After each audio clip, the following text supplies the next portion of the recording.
Night settles slowly over the far western reaches of the Thames Empire.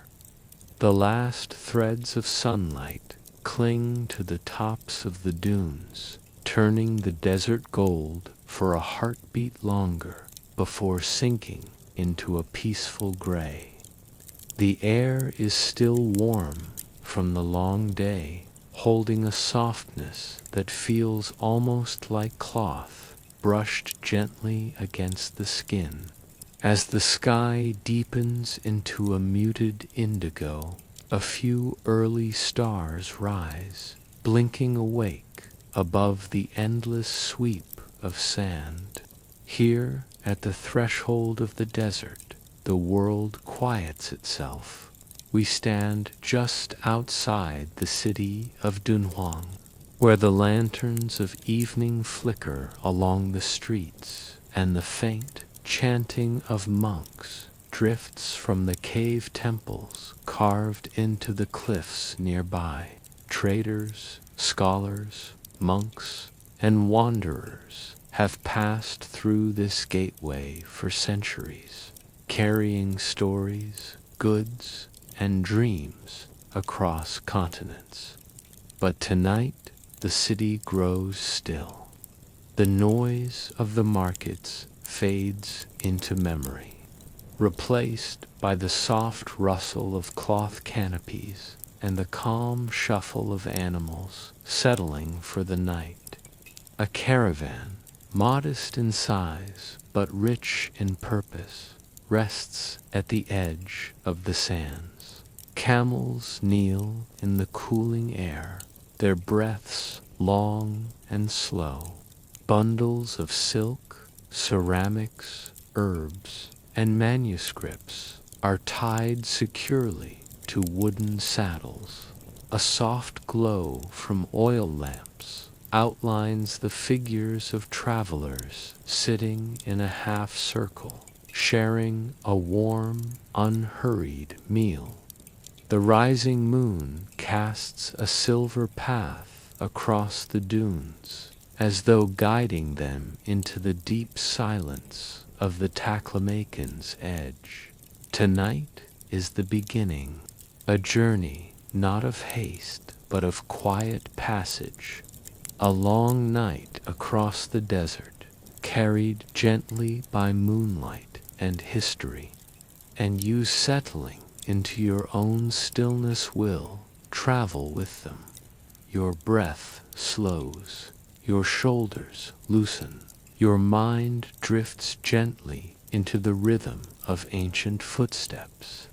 The caravan prepares to begin its night march, the most peaceful hours of desert travel, and as the first bells on the lead camel ring softly in the cooling air, we step into their world, into a path worn smooth by centuries, into a story that unfolds like a faint trail of incense drifting across the night.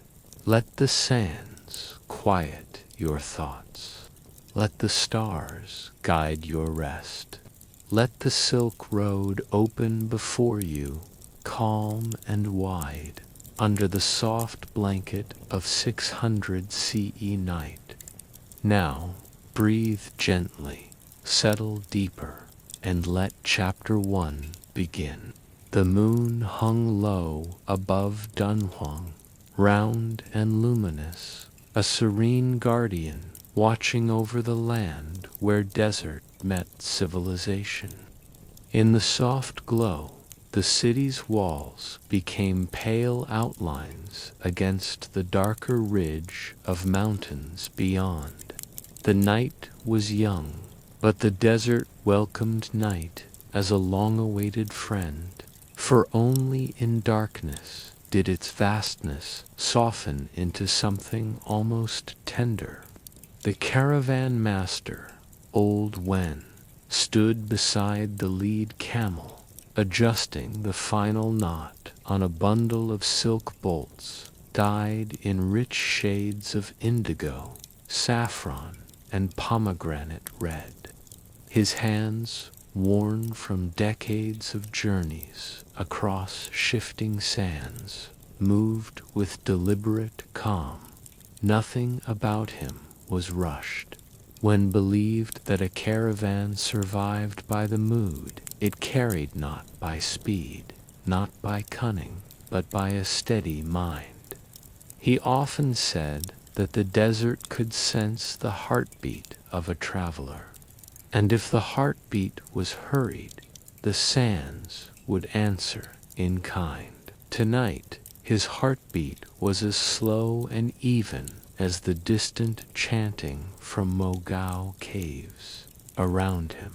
The caravan members moved quietly, almost reverently. May, a young scribe from Chang'an, secured a leather pouch filled with ink sticks, brushes, and tightly rolled manuscripts. Her task was to deliver copies of Buddhist sutras to a monastery far to the west, texts carefully transcribed in elegant, rounded Tang calligraphy.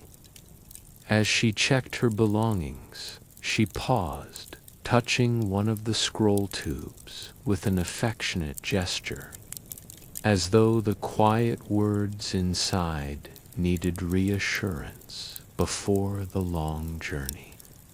Nearby, Arash, a Sogdian trader with a calm voice and eyes that seemed forever softened by distance, adjusted his camel's reins. The faint scent of spices drifted from his packs: cinnamon, cardamom, and cloves sourced from markets far beyond Persia. These spices were precious, but would never betray their presence loudly. They rested in silence, like memories sealed in cloth. The camels themselves seemed eager, shifting their weight with gentle snorts. Each animal carried its own personalities, some contemplative, some stubborn, all capable of long hours without complaint. Their broad feet, shaped perfectly for the desert, pressed gentle shadows into the cooling sand. A soft breeze rose from the east, carrying the faint sweetness of ripened dates from a nearby orchard. It wove through the caravan like a blessing, brushing cheeks, fluttering sleeves, and creating the quietest music in the tassels that decorated the camels' bridles, old when looked out toward the dunes. The horizon lay like a rolled scroll waiting to be read. "Time," he said, his voice soft but clear. No one hurried. Instead, everyone moved together, as though they had practiced this ritual 100 times. Lanterns were dimmed to low glows. Waterskins were checked. Sandals adjusted. Cloaks draped across shoulders to guard against the night's growing coolness. The caravan lined up in a gentle curve, like a string of beads laid across the earth. Old Wen walked slowly past each traveler, nodding, his presence steadier than the staff he carried. When he reached May, he offered a smile, faint as moonlight. "Nervous?" he asked. She exhaled, "Only a little.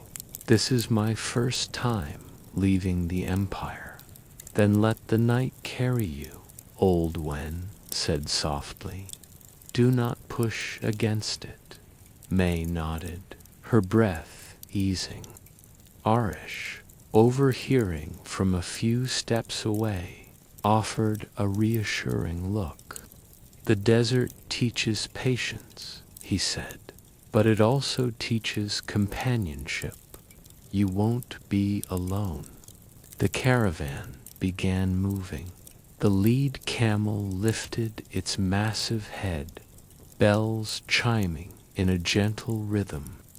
The sound rippled through the night, air soft, steady, meditative. Each animal followed in turn, and soon the entire caravan stretched forward like a peaceful procession.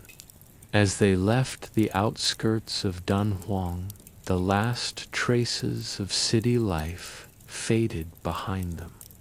The lanterns grew smaller and dimmer, swallowed slowly by distance, until they resembled faint earthly stars scattered at the base of the sky.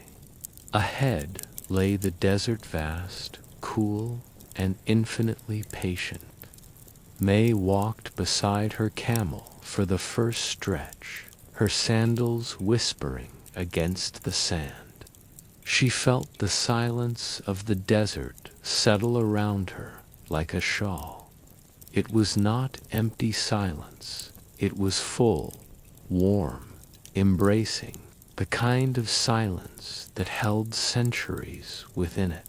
The stars brightened as they moved deeper into the dunes. The Milky Way stretched across the sky like a river of distant lamps, guiding travelers from worlds unseen.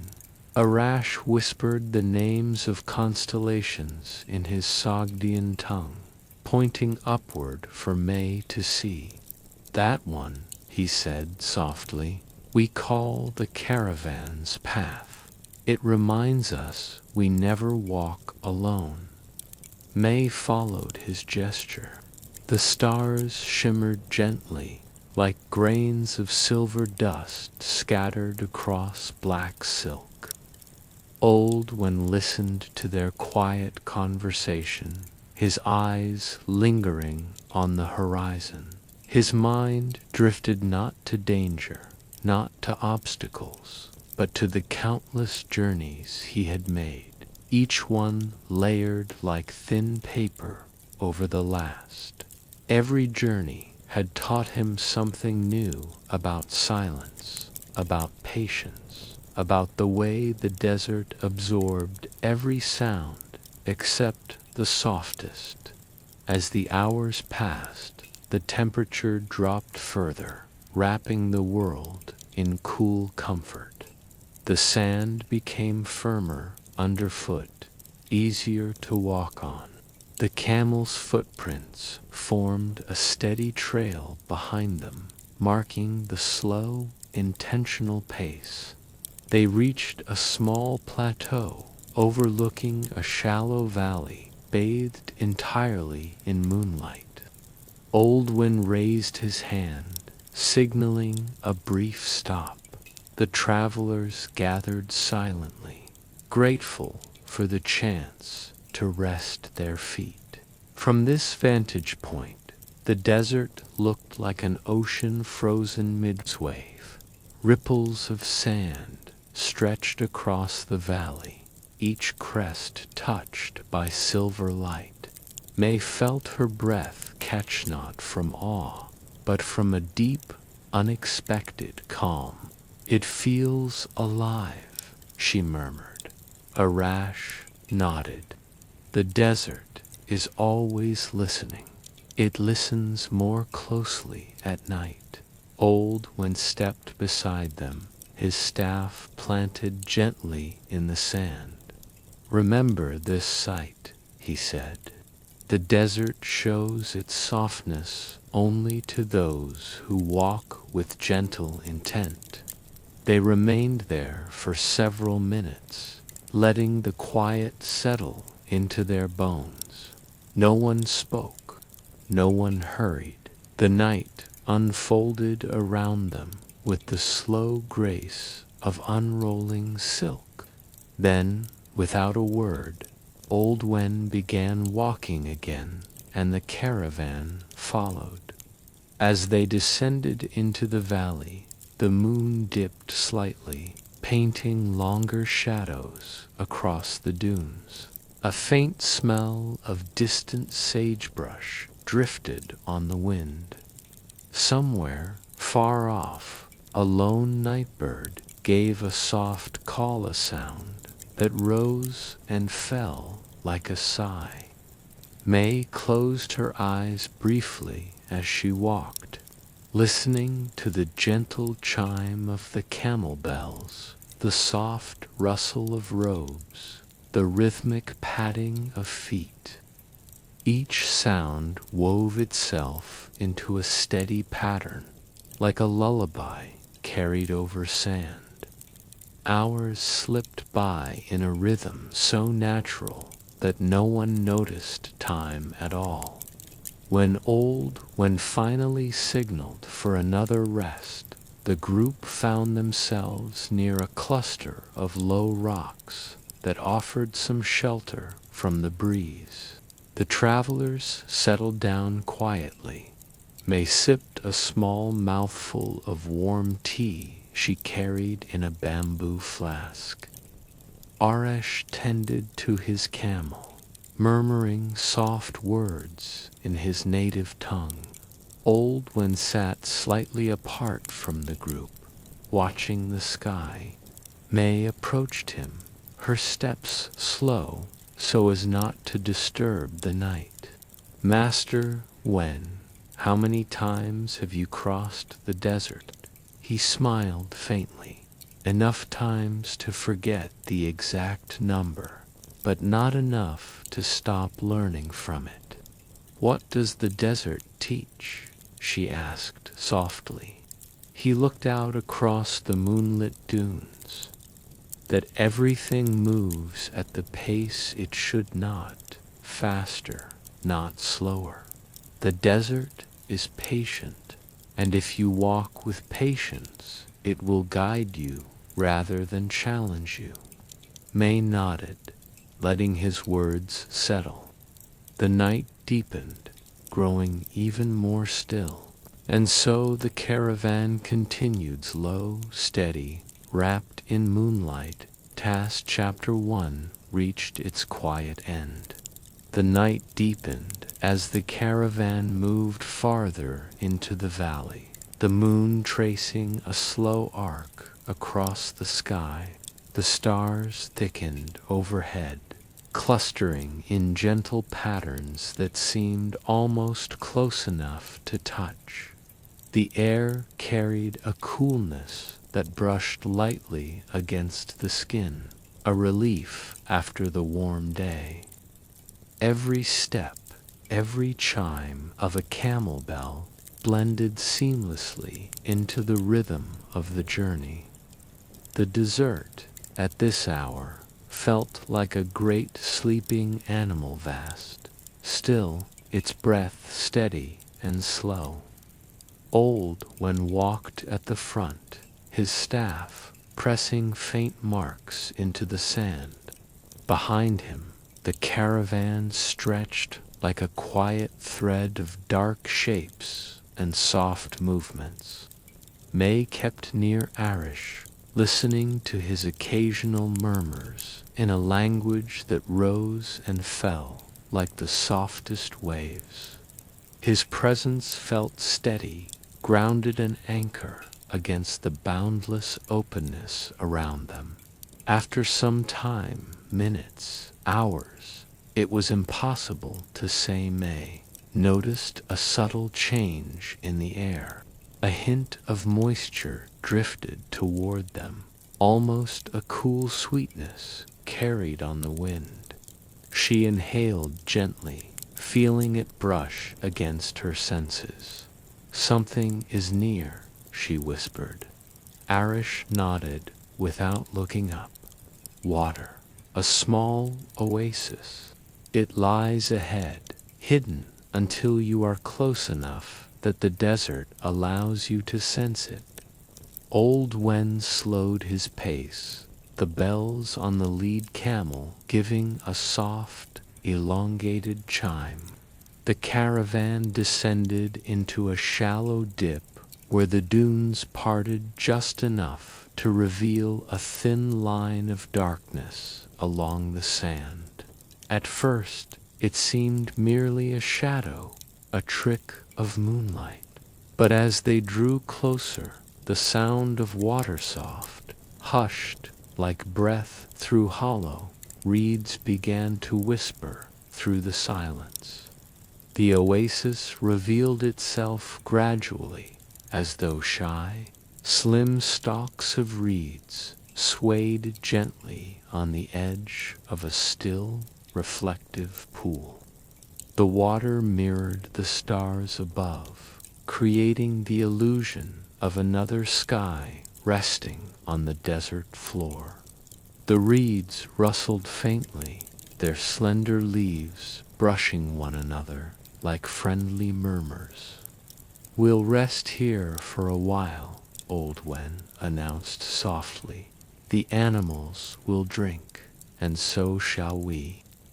The camels approached with slow, grateful steps, lowering their long necks to sip from the cool water. Ripples spread across the surface, breaking the perfect reflection of the stars before settling once more into stillness. May crouched near the edge, dipping her fingers lightly into the pool. The water was surprisingly cold, sending a faint shiver up her arm. "It feels alive," she said. "It is," Arish replied, settling beside her. "Oases are the desert's heartbeat. Without them, none of us could cross these lands." He removed a small leather pouch from his pack, unfolding it carefully to reveal a handful of dried figs and almonds. He offered some to May, who accepted with a soft smile. They ate quietly, each bite slow, each movement gentle, as though respecting the silence of the place.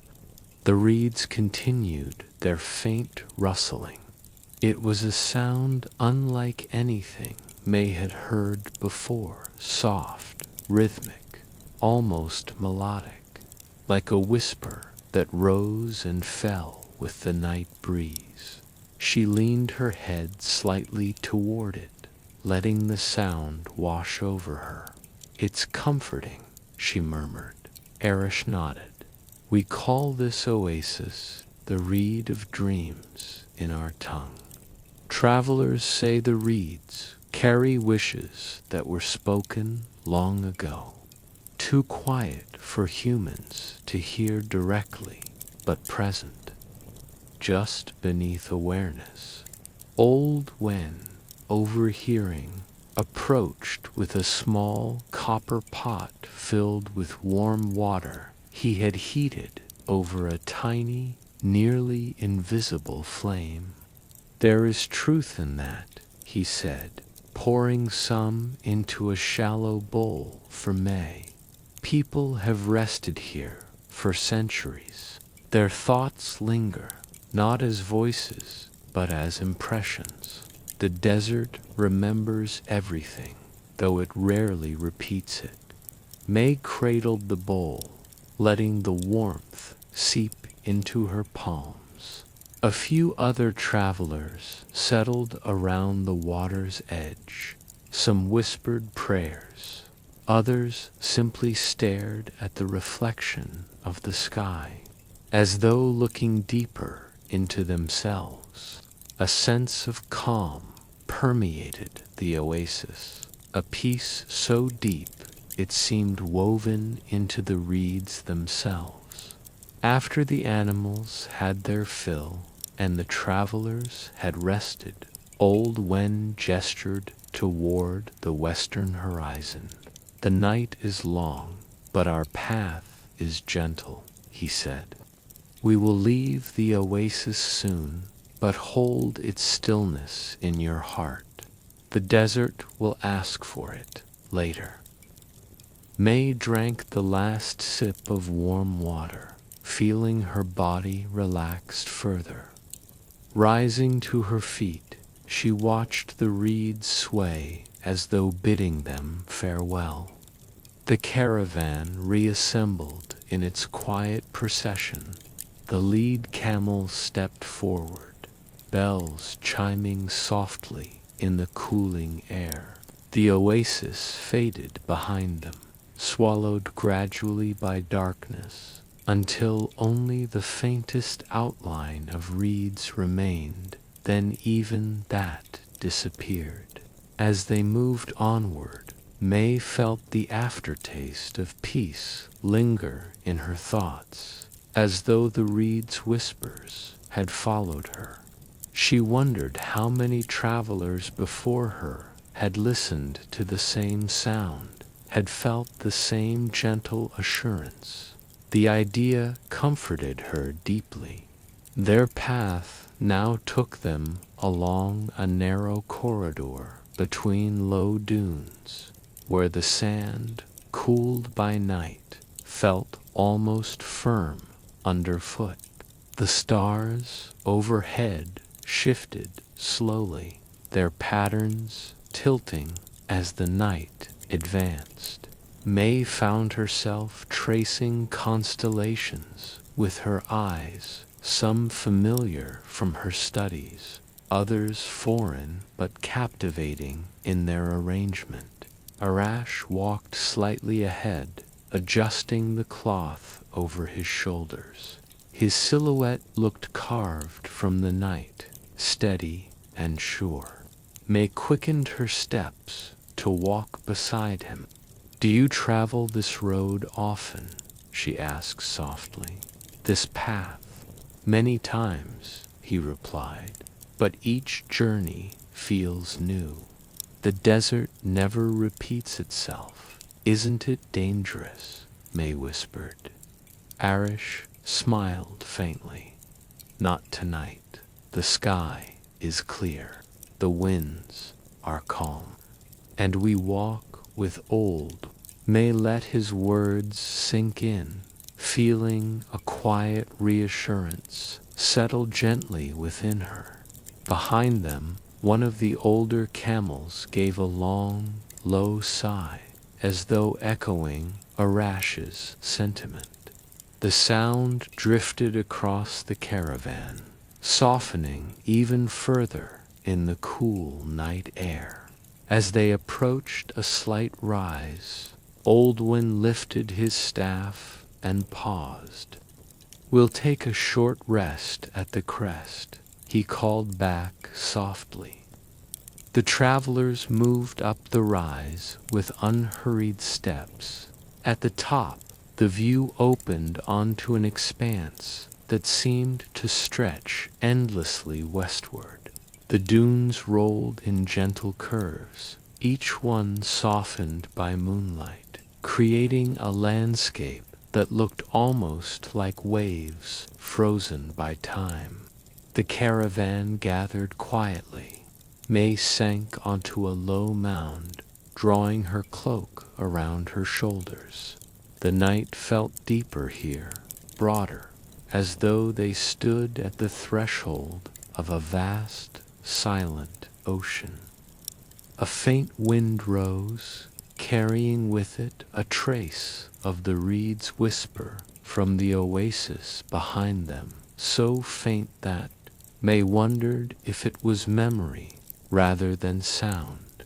Arash sat beside her, placing his pack gently on the sand.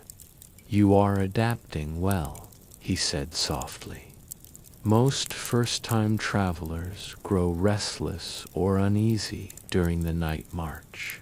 May smiled faintly. "The silence is different from what I expected. It's comforting. The desert quiet is unlike any other," Arash replied. "It doesn't press in, it opens out, it gives space." Oldwen sat a short distance away, gazing across the dunes with an expression that seemed both alert and deeply peaceful. "The desert," he said softly, almost to himself, "is the world at its simplest. No walls, no boundaries, only time moving slowly, revealing itself one grain at a time." His voice drifted across the gathering like a warm breeze. May felt her eyelids grow heavier, not from exhaustion, but from the deep, rhythmic calm of the journey. The night had a soothing pull, as though inviting her into a deeper stillness with every step. Old Wen rose slowly, leaning on his staff. "It is time," he said. The caravan resumed its gentle walk, descending the rise and slipping into the next stretch of the desert. The dunes shifted subtly in color under the moonlight, the pale sand taking on a faint blue hue as the night grew older. Hours passed quietly. At times, the path narrowed, guiding them between tall dunes.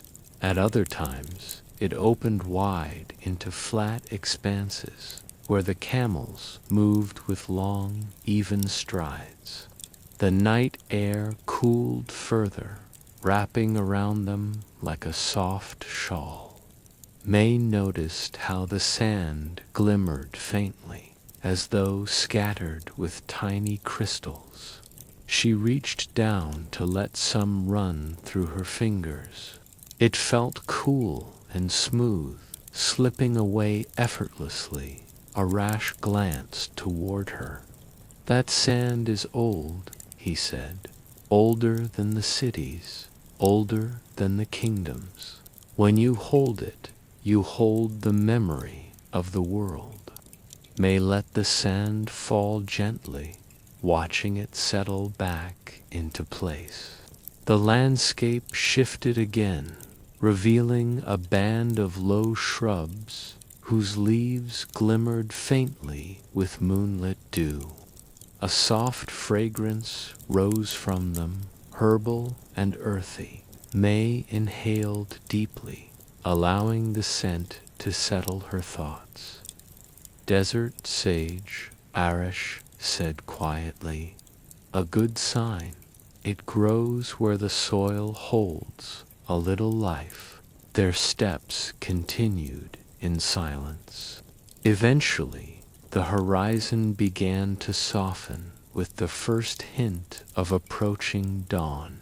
Not bright, not urgent, but a pale thinning of darkness along the far edge of the world. Old Wen raised his hand once more. "We will rest soon," he said, "before the light grows."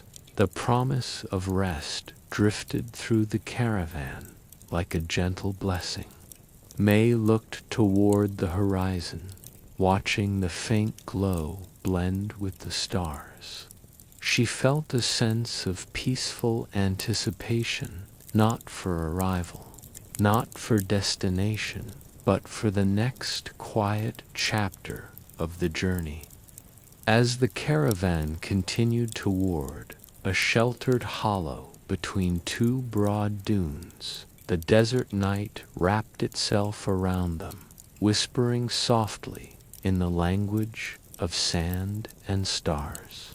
And thus, slowly, seamlessly, the first hint of dawn rose like a breath against the far horizons, so faint it seemed more like a softening of darkness than the coming of light. The stars still clung to the sky, but they had begun their subtle retreat, dimming just enough for the desert to sense morning's approach. Old Wen slowed his pace, letting the caravan drift into a gentle halt at the base of two wide dunes that curved inward, forming a natural cradle of sand. The space was quiet, sheltered from the faint breeze that had begun to stir. "This is where we rest," Wen said softly, turning to the group. "The day is coming, and we must greet it with stillness." The camels, sensing the change, lowered themselves onto the cool sand with long, contented groans. Their shadows stretched softly behind them in the thinning darkness. May exhaled slowly, her shoulders easing as she sank onto a low rise beside Arash. She gazed at the horizon, watching the pale light expand like ink spreading gently through water. The desert at dawn was unlike anything she had ever imagined. It did not blaze with sudden color or roar with heat. Instead, it murmured awake, layer by layer. The sands shifted their hues gradually from deep indigo to muted lavender, then to the softest shade of gray. Every curve of dune held the faint blush of awakening light. Arash sat beside her, his cloak drawn loosely around his shoulders. "This is the most peaceful moment of the day," he said quietly. "Not night, not morning, but the breath between." May nodded, letting the words settle within her like powdery sand finding its place after being stirred. Old when moved slowly among the camels, checking their harnesses, not with urgency, but with a caretaker's calm. His movements blended with the quiet of dawn, each gesture smooth and unhurried. He paused to watch the sky, a faint smile touching his lips as the first sliver of day revealed itself. When the light grew just strong enough to paint the edges of the dunes, when motioned for the travelers to rest. "Sleep for a while," he said softly. "The day will warm the sand soon, but for now, let your bodies soften." Some laid out simple woven mats. Others rested directly on the sand, using their packs as pillows. May leaned against her folded cloak, letting her body sink fully into the desert's gentle support. She felt her breath sink with the slow rhythm of the land-a-day's first breeze brushing against her cheek, the faint warmth seeping upward through the sand. Arash reclined nearby, his gaze still fixed on the shifting sky. "When I was a child," he said softly, "my father told me the desert dawn works like an old storyteller. It begins quietly, as though reluctant to wake those who sleep under its watch." May smiled faintly, her eyes half closed. "It does feel like a story unfolding." "It is," Arash replied. "Every color, every shadow. A chapter in a tale written only for those who walk these sands." May drifted slowly, the weight of exhaustion mingling with the desert's calming pull. She did not fall fully asleep, but rather entered that gentle space between waking and dreaming, where thoughts dissolve like mist. The desert watched over them in patient silence. Time moved softly. The sun rose without haste. The warmth grew gradually, like a hand hovering above the skin before finally touching. After a while, old Wen's voice drifted across the hollow, low and reassuring. "Wake slowly," he said. "There is no need to hurry." May stirred, blinking against the soft gold of early morning. The light had changed everything. The dunes glowed with muted amber tones, their curves more defined. The shadows lay long and cool, stretching across the sands like dark rivers.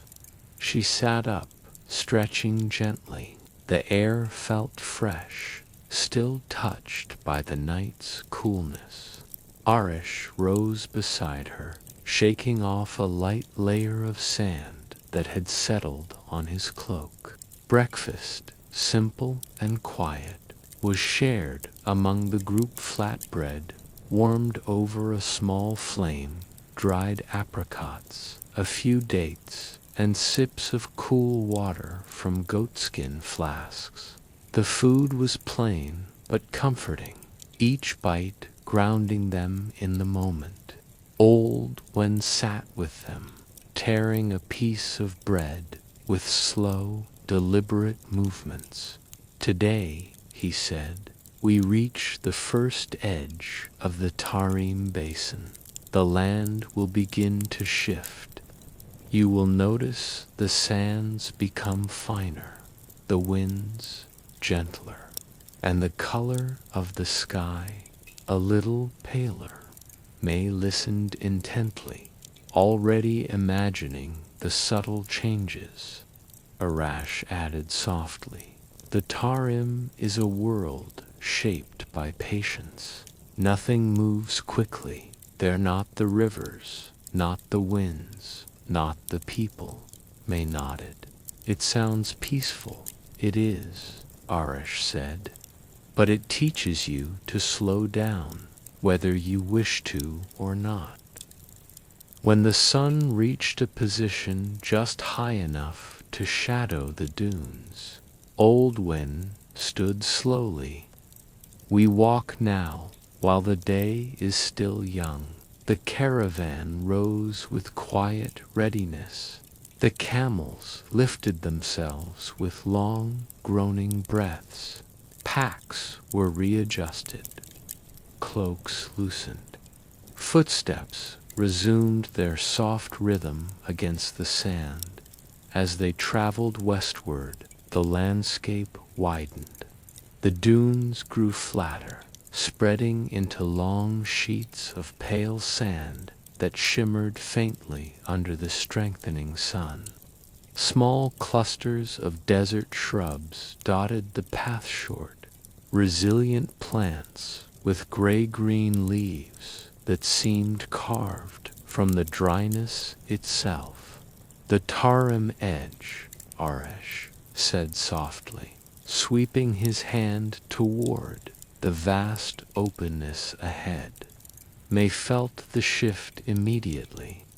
The air was different, here lighter, almost fragrant with distant vegetation. The wind carried hints of river moisture, faint but unmistakable.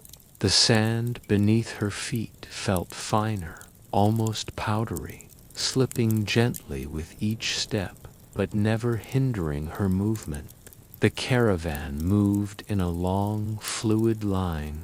Camels swayed gracefully, their shadows shifting with each hour.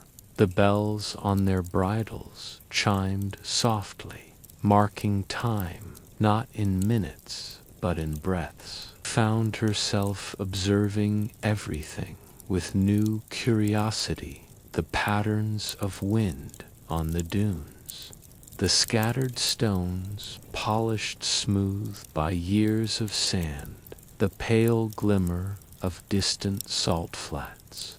Each detail seemed part of a quiet tapestry, woven slowly by the desert's patient hands. As the sun climbed, Old Wen guided them toward a narrow gully carved into the landscape, where shade lingered a bit longer. There they rested again, allowing the camels to kneel and the travelers to cool their skin in the soft shadows. May leaned back, letting the faint breeze brush her face. She noticed Arash removing a small pouch from his pack. From it, he drew a strip of dried Malona treat from his homeland. He said Don tore it gently in two, offering half to her. She accepted it, tasting the subtle sweetness. It melted slowly on her tongue, waking her senses just enough to keep sleep at bay. Old Wen sat nearby, his gaze drifting across the horizon. "When I crossed this path in my youth," he said quietly, "the Tarim was a place I feared, not because it was harsh, but because it was honest.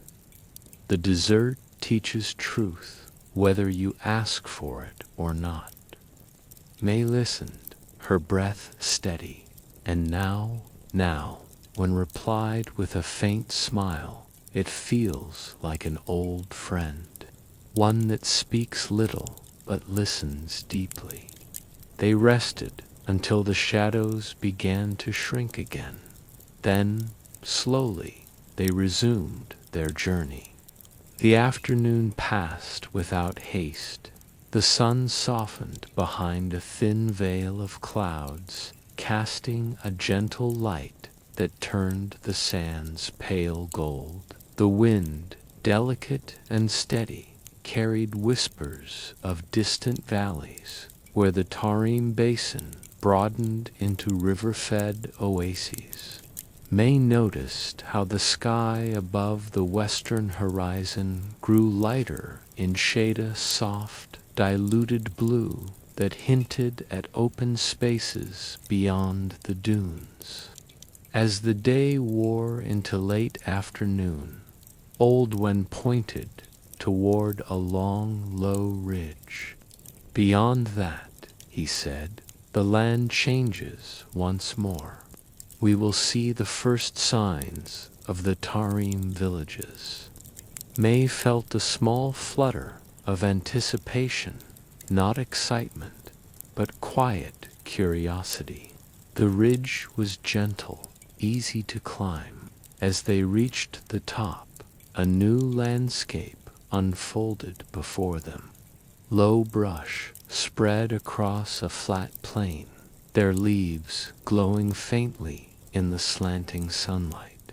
Thin lines of water glimmered like silver threads weaving through the earth. Small clusters of distant trees rose like soft, dark marks on a pale canvas. "It's beautiful," May whispered. Arash nodded. "The Tarim is subtle. It does not overwhelm the senses, it soothes them." They descended the ridge, moving onto firmer ground where the sand gave way to a more solid earth. The camels walked with renewed ease, their steps steadier. The wind carried faint scents, dry grass, distant riverbanks, perhaps even the soft temps of cultivated fields. The approach of evening could be felt long before the sun touched the horizon. The air grew cooler, the shadows lengthened, the sky began to deepen in tone, shifting gradually toward the warmer hues of dusk. Old Wen slowed the caravan once more. "We will stop near the riverbed tonight," he said. "The water there runs shallow, but enough to refresh." The promise of water brought a near imperceptible lift to the caravan, humans and animals alike. As they neared the riverbed, the sound of faint trickling reached their ears. The water moved softly, winding through narrow channels, catching the fading light in ripples of amber and silver. They knelt beside the water, cupping her hands to gather a small sip. It was clean, cool, grounding. She closed her eyes, letting the sensation settle through her body. The desert, she realized, held many kinds of silence. Night silence, dawn silence, travel silence, and now this river silence. A quiet filled with the gentle promise of life. As the caravan arranged itself for the evening, Oldwin stood at the river's edge, his silhouette glowing faintly in the warm dusk. "We have reached the threshold," he said softly. "The Tarim welcomes us." The sky darkened slowly as the first stars reappeared. A deep calm settled over the camp, steady as the river, soft as the rising night, and with that gentle stillness, the caravan pressed onward, and with each step taken into the deeper ribs of the valley, the world behind them seemed to melt into a soft and unreachable memory. The torchlight flickered behind the riders like trembling echoes, while the stars above grew bolder, crowding the heavens with that shimmering tapestry that only the desert nights of Central Asia ever managed to weave so perfectly. The cold had now sharpened. Every breath spilled like pale smoke, drifting briefly before dissolving into the hush of the night. Yuanshao gently adjusted the reins of his camel. The beast moved steadily, its feet making soft, cushioned thuds in the fine dust. Behind him, the caravan tail swayed like a ribbon. No one spoke. Words were unnecessary now. The night had taken hold, and the wide, ancient silence of the Silk Road did what it had always done: embraced travelers and absorbed their thoughts until those thoughts drifted into a softer rhythm, like embers cooling in a brazier. Somewhere to the west, a faint breeze rose, flowing through the valley like a long, slow exhalation. It carried a dry scent, one that had lingered in these lands for centuries, a mixture of rock dust, old grains, worn leather, and distant juniper.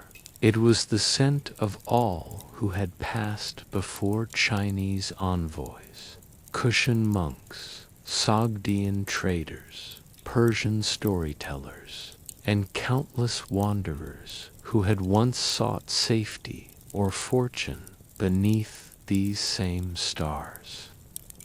Liang allowed his eyelids to lower a little as he rode. He had not meant to drift, but the night encouraged him, drawing him gently toward that half-waking state where the sounds of the world begin to blend. The camel bells echoed like soft chimes in a temple, each ring slow, rounded, and unhurried. They mingled with the breeze, weaving a lullaby not crafted by hands, but by landscape itself. Ahead, the valley began to widen. The walls pulled away in a slow, curtain-like motion until the caravan spilled out onto a broad, open stretch of sand. The change was so gradual and peaceful that it almost felt like slipping from one thought to another. Here, the desert seemed endless, but it wasn't threatening, not tonight. Tonight, it looked as though the sands themselves had chosen stillness. Not a single grain moved in the wind, not a trace of turbulence. The dunes stretched like frozen golden waves, silent and accepting of the gentle star-glow resting upon their smooth curves. Malin drew her cloak tighter, though her movements remained slow and deliberate. She gazed across the sands, breathing deeply. "Look," she whispered, in a tone barely louder than the night breeze. "The stars are so clear here, it's as if the sky has come closer." No one replied, but everyone felt the same sensation. The sky did feel near so close, it might brush their brows if they tilted their heads a little more. The caravan adjusted its line, curving slightly northward toward a faint ridge of hills where a rest point lay. Yuanshao had mentioned it earlier, a small, abandoned stone shelter once used by traveling monks. Most structures in these parts had long since disappeared beneath sand, but this one, he said, remained partly standing, shielded by a natural ring of rocks. As they approached the open desert, the ground became softer under the camels' padded feet. Their movements sank slightly, forming a rhythmic pattern. Step, settle, step, settle. The soft repetition lulled the riders, swaying them gently like a cradle anchored beneath the stars. At one point, Liang closed his eyes completely, trusting the camel's sure gait. In the darkness behind his eyelids, shapes formed dunes, lifting like giant slumbering animals.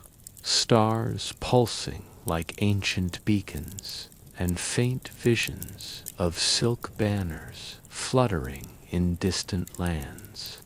The road itself felt alive beneath them, ancient and endlessly patient. When he opened his eyes again, he found the world unchanged, still silent, still vast, still softly gleaming.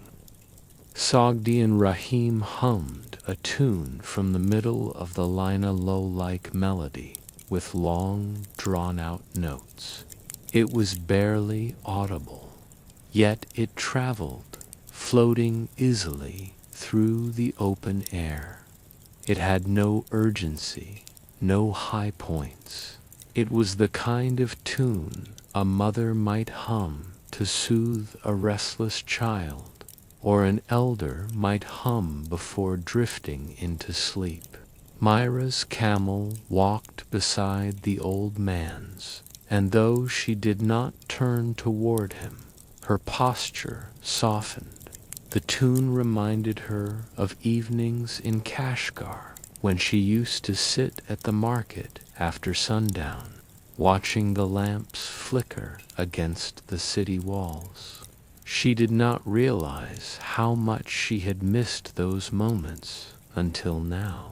The melody continued, guiding their pace. The desert around them responded in its own quiet ways. The sands shimmered faintly beneath the star-glow, forming patterns like delicate ripples on a pond. Occasionally, a strand of night wind moved over the surface, lifting a small whisper of dust, as if tracing invisible lines over the ground. Yuanshao lifted a hand gently, signaling a slight halt knot, a full stop. Only a slowing so the caravan could adjust its alignment, and the hum of Rahim's tune melded with the soft jingling of harness rings. As they traveled deeper into the open stretch, the night grew colder, but it was a comforting kind of cold, the kind that clears the mind, not chills it, the kind found only in lands untouched by haste. A faint cluster of lights shimmered on the horizon, not torches, not flames, but the reflection of starlight on thin veins of salt lining the edge of the plain. Yuanshao had told them earlier that this region once held a shallow lake that had long since dried. Only its delicate outline remained, shining like a pale mirror under moonless nights. And now, as they passed close to it, that shimmering salt crust glowed with a soft, pearl-like hue. It was like a quiet echo of the sea, a memory fossilized in a land that had not felt water for centuries. The travelers watched, mesmerized, as the pale ground reflected the heavens. The stars appeared beneath them, as though the caravan were crossing a river of sky. Myra breathed out slowly. "It feels like the earth is dreaming," she murmured. No one disagreed. The caravan moved across the shimmering path, each footstep pressing gentle impressions into the salt-lined crust. Some impressions filled with faint dust, others remained clear, creating a soft, irregular trail behind them, one that would be erased by the first breeze of dawn. When they finally stepped beyond the salt plain, the sands grew deeper again, curving upward toward a low ridge. The stone shelter Yunshao had mentioned lay just beyond it. He raised his voice softly, careful not to disturb the night's serenity. "We will rest for a short while ahead," he said. "Only enough to stretch and calm the camels. Then we will continue." The group accepted this silently. They reached the ridge slowly. As they ascended, the sand thinned, giving way to scattered stones and patches of resilient desert grass. The ground felt firmer underfoot, and the camels quickened their pace just slightly.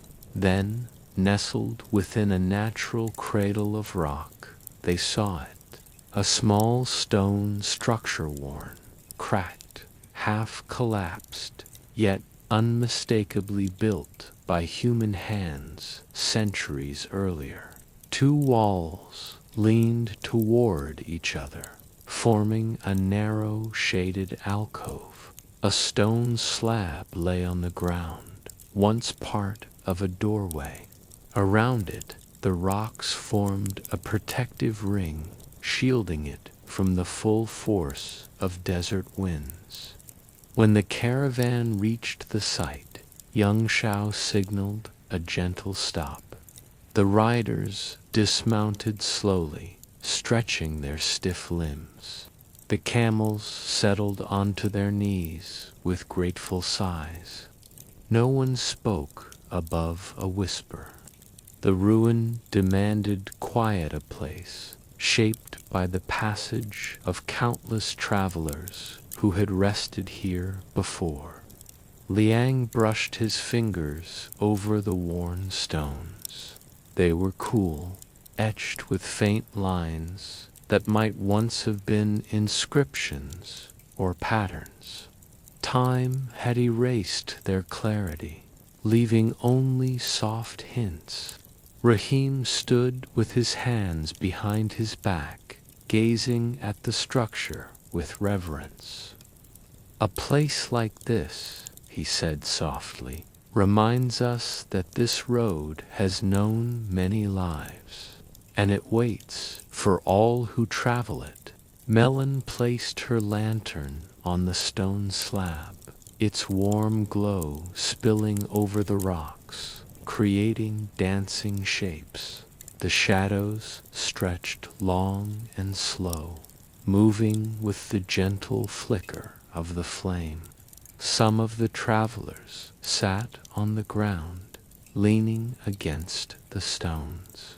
Others remained standing, gazing outward across the dark desert. And then, after a short while, just long enough to rest, but not long enough to lose their rhythm. Shao rose to his feet and exhaled deeply. "It is time to move," he said gently. The group responded with slow, restful motions. They gathered their scarves, tightened their cloaks, and returned to their camels. The beasts rose one by one, their bodies swaying slightly as they prepared to walk again. Liang glanced once more at the abandoned shelter, feeling its quiet presence settle in his memory. Then he looked ahead, toward the long stretch of desert waiting beyond the ridge. As the caravan resumed its journey, the stone ruin faded into darkness behind them, becoming just another quiet witness in the vastness of the Silk Road. The sands whispered again beneath the camels' feet. The stars guided their way, and the night embraced them, deeper and softer than before. The journey continued, unbroken and serene. The night deepened as the caravan moved on, leaving the small stone shelter to dissolve into the dark behind them.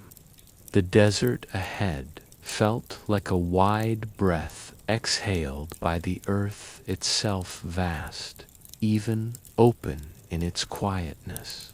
Their pace had slowed into a steady, meditative rhythm, and the camels, now rested, resumed with gentle determination.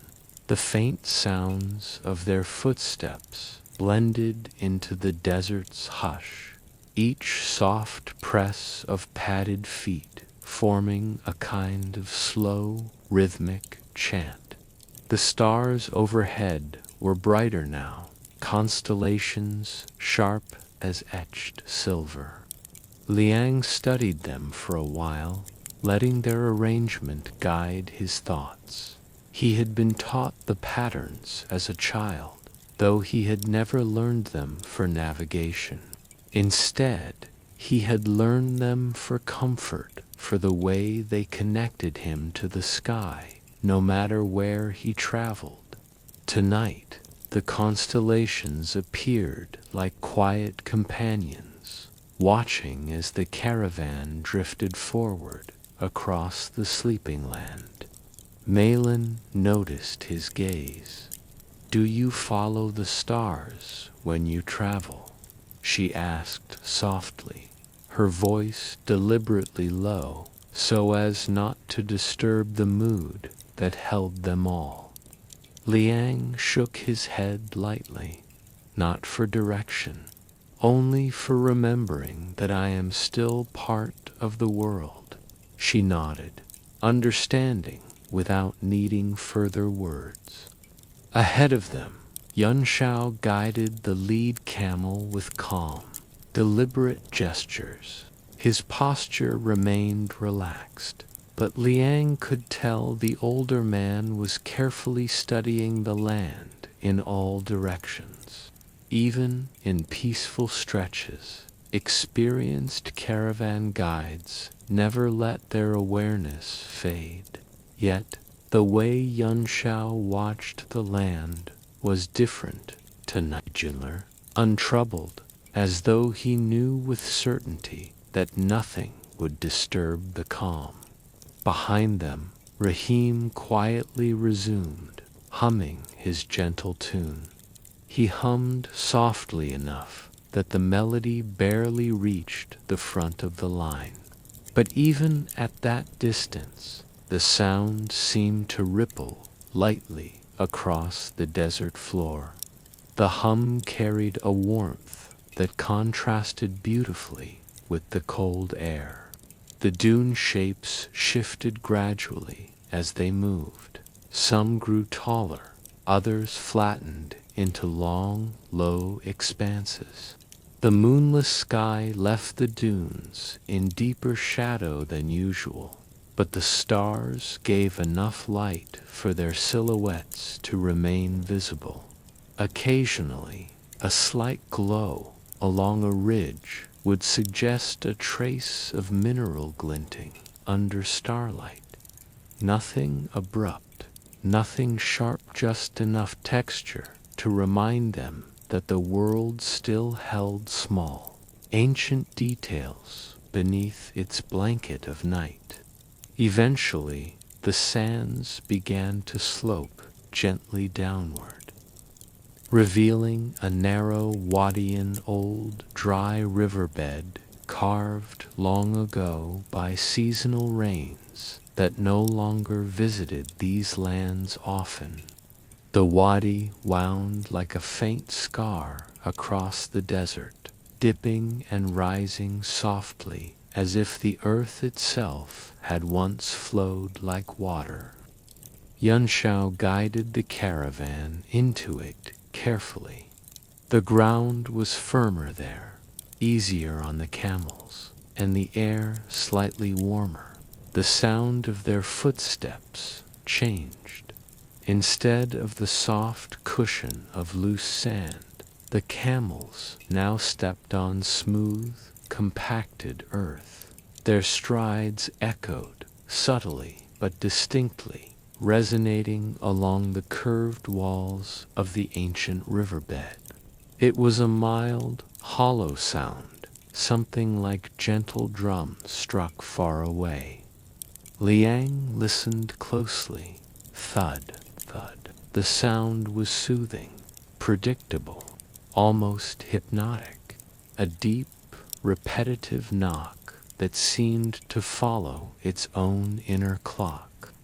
It reminded him of temple monks tapping wood blocks during evening chants, slow, steady, inviting calm. Melon noticed it too. It's like the earth is answering us. It is a very old road, Yuanshao replied softly, without turning, and old roads keep memories. Rahim chuckled behind them, but even his amusement was gentle. Memories of footsteps, wheels, hooves. We are only the latest to leave our echoes here. The caravan continued along the wadi, their footsteps now forming a quiet procession of sound. The riverbed narrowed in one place where rocks jutted out in smooth, rounded forms. The camels moved single file here, their elongated shadows stretched along the walls, merging softly with the darkness.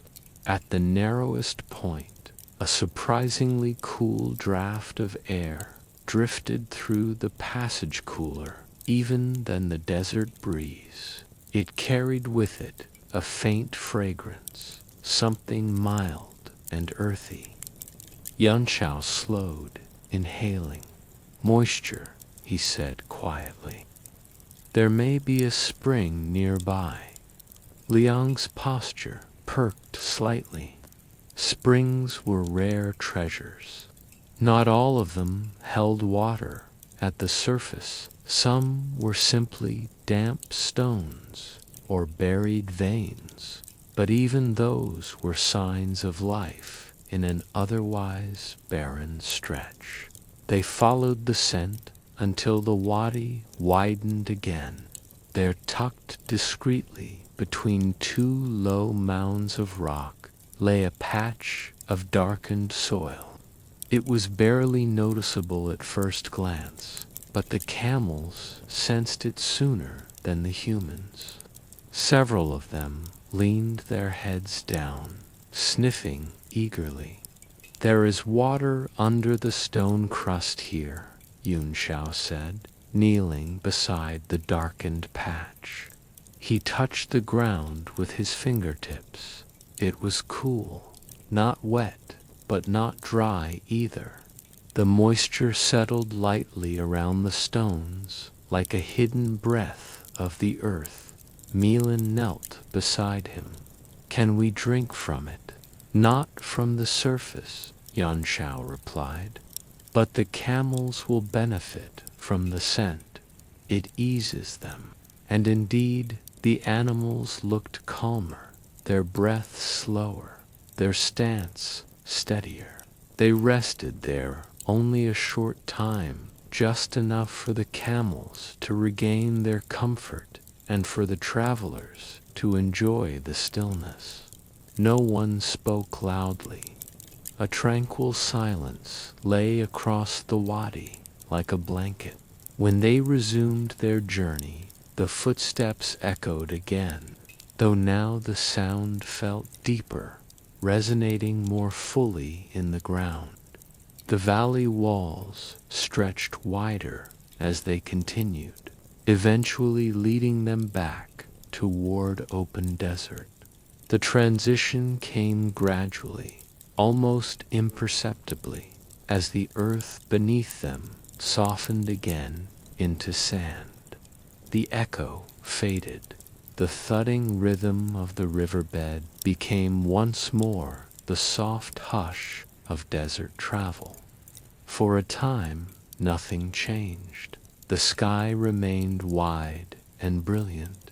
The stars remained steady. The cold remained gentle. And the caravan moved forward like a slow-moving constellation, perfectly aligned, unhurried, peaceful. The night had reached its midpoint. That quiet hour when the world between dusk and dawn feels balanced, neither rising nor fading. It was the hour when most desert creatures slept deeply, and when long-distance travelers often found themselves at their calmest. Liang felt it too.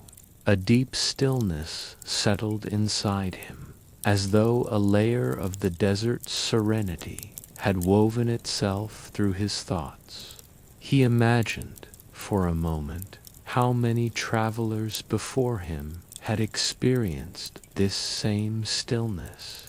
He wondered if monks on pilgrimage had walked these lands with the same sensation, heart unburdened, mind drifting quietly between wakefulness and rest.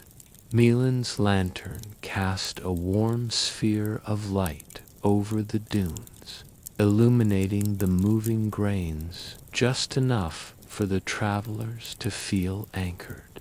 The light was soft, never sharp, behaving as though it understood the tranquility that defined their journey.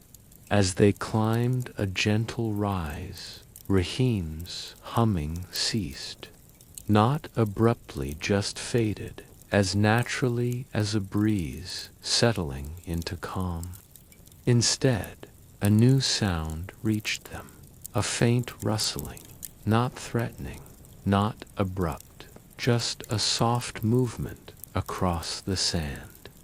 They soon saw the cause, a small herd of desert gazelles grazing on sparse patches of dry grass that had taken root near the side of the rise.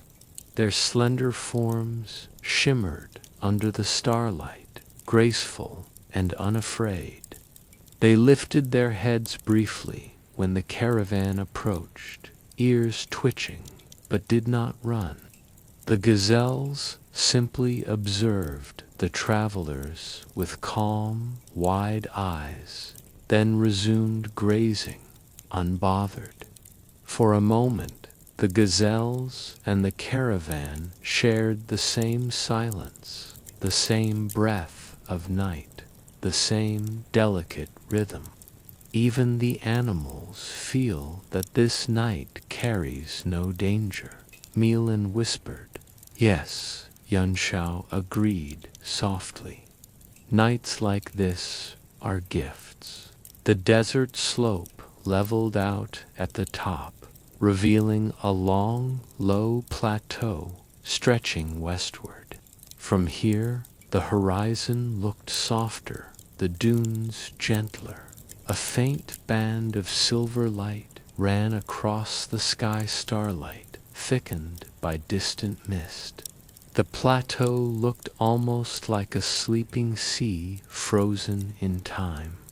The caravan moved across it slowly, the camels' movements unhurried. The plateau provided easy footing and a wide, unobstructed path. It felt like the world itself had opened a corridor just for them. Liang took a deep breath and let the cold air fill his lungs. He felt lighter, as though the weight of the world had shifted away from him during the journey. Even Malin, who had been quiet and introspective for most of the night, seemed more at ease now. Her posture softened, her grip on the reins loosened. Yuanshao took in the horizon with a knowing look. Beyond this plateau lies the approach to Lulan's old trade cut, he said. We will reach its outer fringe before dawn. Rahim nodded behind him. An old road with old stories. Old roads often make the best passages, Yuanshao replied.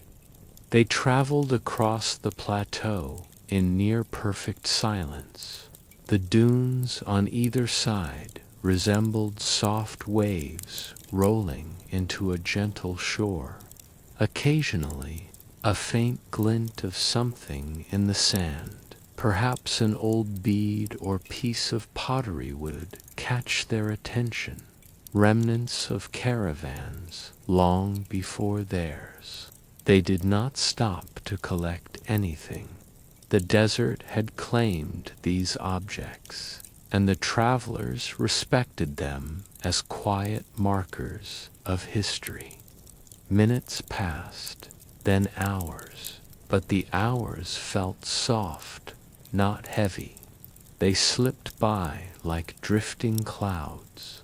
Eventually, a subtle change appeared on the horizon. A shadowed line, faint but noticeable. It marked the beginning of a new Terenda, edge of old Lulan's scattered landscape, where forgotten settlements once stood near dried lakes, long abandoned, yet still whispering their presence through the shapes of dunes and the occasional outline of buried walls. Liang straightened slightly, though his movements remained slow. The air felt different, here just a touch drier, with a faint mineral scent clinging to it. We are close, Yuanshao murmured.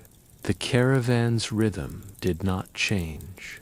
They moved forward steadily, step by step, into the next chapter of their night-long journey. The sky remained calm, the stars remained loyal, and the caravan continued its footsteps, joining centuries of echoes carried along the Silk Road. The night held them, gently and endlessly. The transition into the outskirts of ancient Lulan happened so gently that the travelers almost didn't notice at first.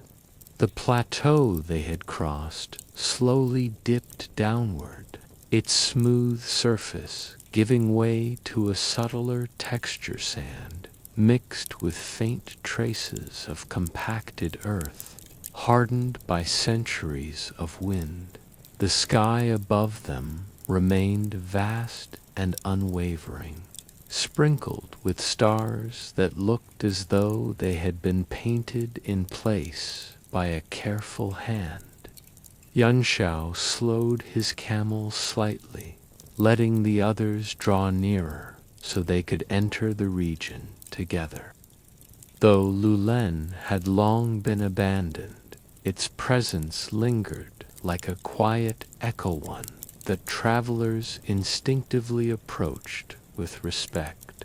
The outlines appeared first, barely their shapes etched in the sand.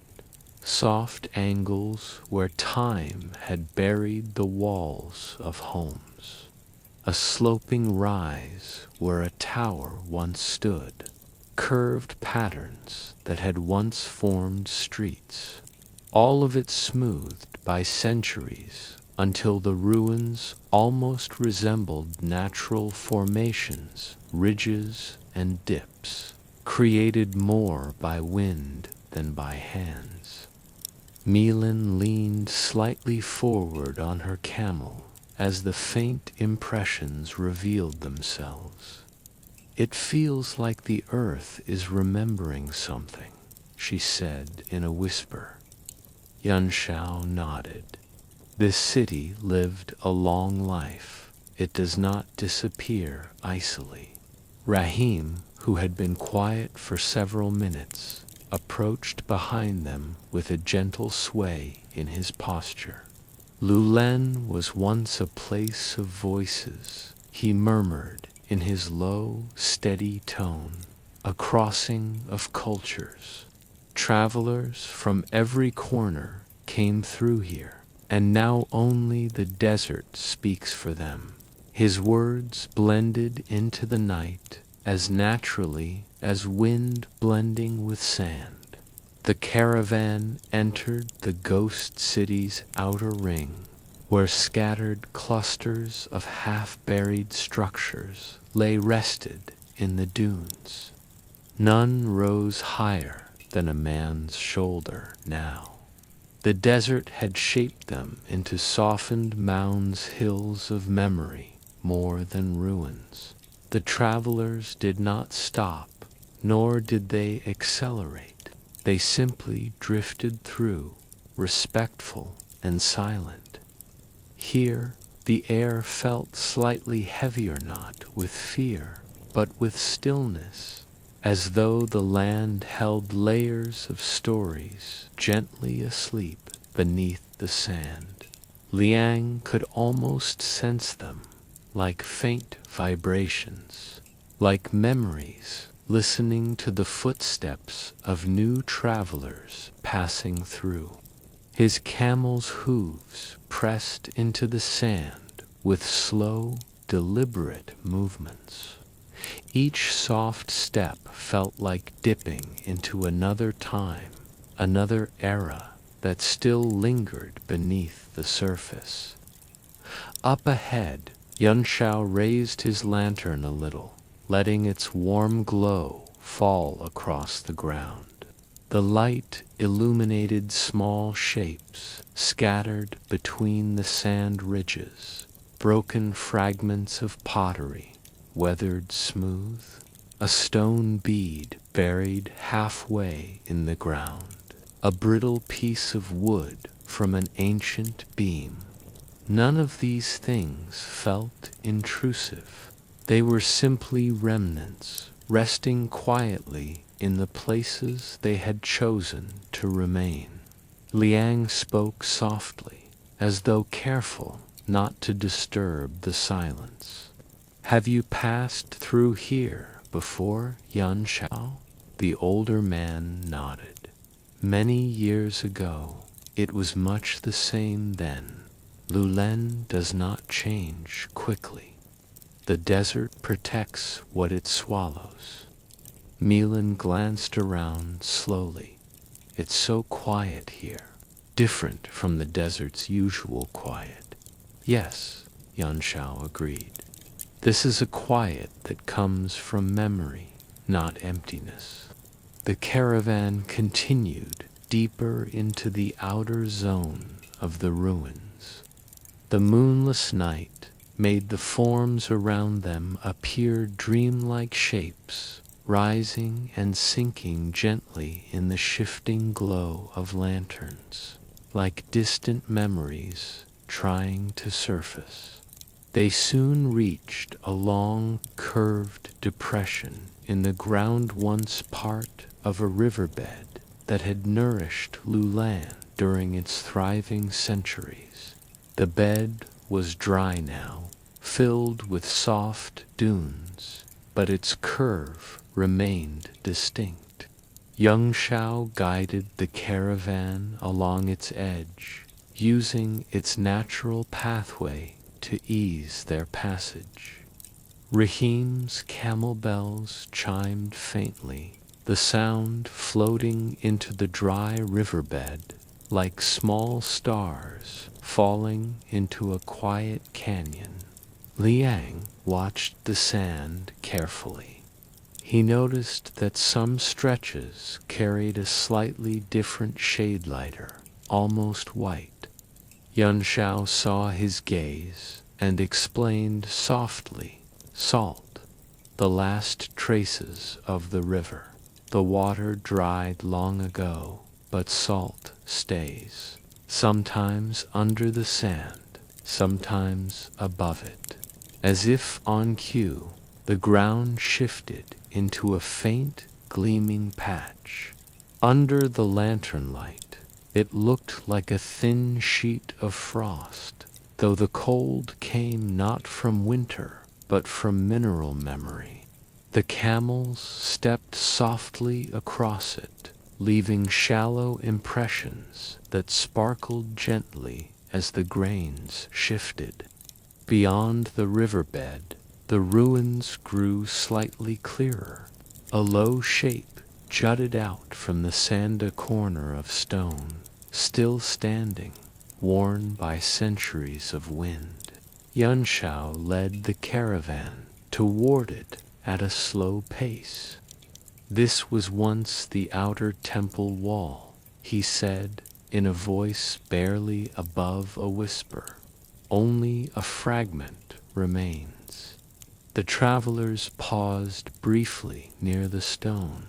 No one touched it. They simply looked, allowing their minds to wander through the centuries. Melon imagined the wall when it stood tall, when monks and travelers passed through its gate with offerings of silk, incense, or prayer beads. Rahim imagined musicians who once played near it, their lutes and drums echoing through the streets at dusk. Liang imagined young scribes kneeling nearby, recording the movements of caravans in ledgers now lost to time, but none of them spoke their thoughts aloud. The caravan moved again, drifting past the ruined fragment and further along the winding desert path that had replaced Lulen's streets. The air here carried a faint, cool current, perhaps channeled by the old city's forgotten layout, or perhaps shaped by the night wind weaving through the dunes. A small cluster of mounds appeared on their right. Young Shao gestured gently. "Old storage houses," he murmured. "Grain, dried meat, sometimes spices. When Lulan lived, it was a vital rest point." Melen breathed quietly, adjusting her scarf. "It feels almost peaceful, as if the city is still resting." "That is exactly what it is doing," Rahim replied. "Cities do not vanish, they sleep, and their sleep can last 1,000 years." The travelers followed the old road, now no more than a faint depression softened. By Sanduntil, the terrain rose gradually into a narrow ridge that offered a higher view of the surrounding land. Yuan Shao led them up slowly, knowing the camels could manage the slope. When they reached the crest, the view opened wide. Behind them lay the shadowed outlines of Lulan's ruins, arranged like gentle waves of memory across the desert floor. Nothing sharp, nothing dramatic. Just a quiet shape of what once was. Ahead of them, the sand stretched into a calm, uninterrupted horizon, glowing faintly beneath the star-washed sky. A soft wind brushed past, but even the wind moved slowly, as if it too did not wish to disturb the stillness of the old city. The caravan paused for a moment at the top, not out of necessity, but out of quiet respect. Young Shao dipped his head. The others followed suit. No words were spoken. The silence of Lulan wrapped around them like a soft veil. A place once filled with thousands of voices now rested under the stars, serene and unbroken. After a long, gentle pause, Yun Shao guided them down the ridge. The descent was easy, almost effortless.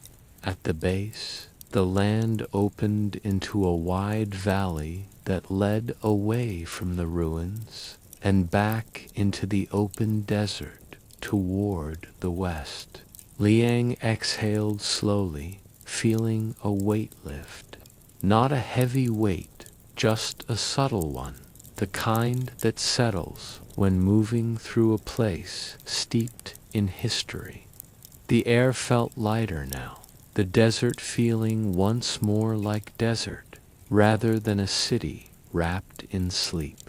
Rahim resumed humming, his tune softer than before. The melody floated behind them like a final farewell, whispered from the ruins. Milan's lantern cast a warm glow on the sand, illuminating the curve of the valley. Young Shao raised his own lantern slightly, guiding the path forward. The camels, steady and calm, followed the gentle cues with rhythmic grace. Soon, Lulan's outline faded behind them, blending into the dark until it was no longer visible. But its presence remained in their memories, quiet, ancient, peaceful. The caravan moved on, continuing its journey under the vast star-filled sky, leaving behind the sleeping city without disturbing its rest. The night deepened, and the world ahead expanded softly, inviting them further west. Their journey continued, smooth as ever. The faint trail that wound ahead, disappearing into the deep blue shadows of the rising mountains, seemed almost unreal beneath the dimming moonlight. Yashar walked at the gentle pace he had adopted long ago for night travel, neither hurried nor sluggish, as though matching the rhythm of the land itself. The caravan followed him quietly. No one spoke unless necessary. The silence between them felt sacred, a hush gifted by the mountains that loomed ahead like immense ancient guardians. The palmiers had not yet fully risen before them, but their presence was already unmistakable. The air grew thinner, cooler, and somehow more deliberate. Every breath felt slower, more conscious, as though the land demanded that all who entered must leave behind the noise of the lowlands. Even the wind, which had earlier played with the sands and shrubs, now drifted in long, tired sighs, as though weary after centuries of wandering between these peaks. Far behind them, the desert glimmered softly, a pale, shimmering memory. Ahead, the world darkened into shades of navy and charcoal, layered in gentle gradients that folded like an enormous watercolor painting left to dry overnight. The bells fitted around the camels' saddles chimed only occasionally now, Most of the caravan walked with careful steadiness, having learned how the rising terrain affected the animal's balance. Each soft-footed step pressed into the earth, leaving shallow impressions that would vanish with the next gust of wind. It was a fleeting record of their presence, temporary marks on an ancient path. Yashar's lantern, covered with thin parchment, glowed like a small moon in his hand. Its light spilled just enough brightness to outline the rocks and gentle slopes ahead, saving the caravan from missteps without disturbing the natural darkness.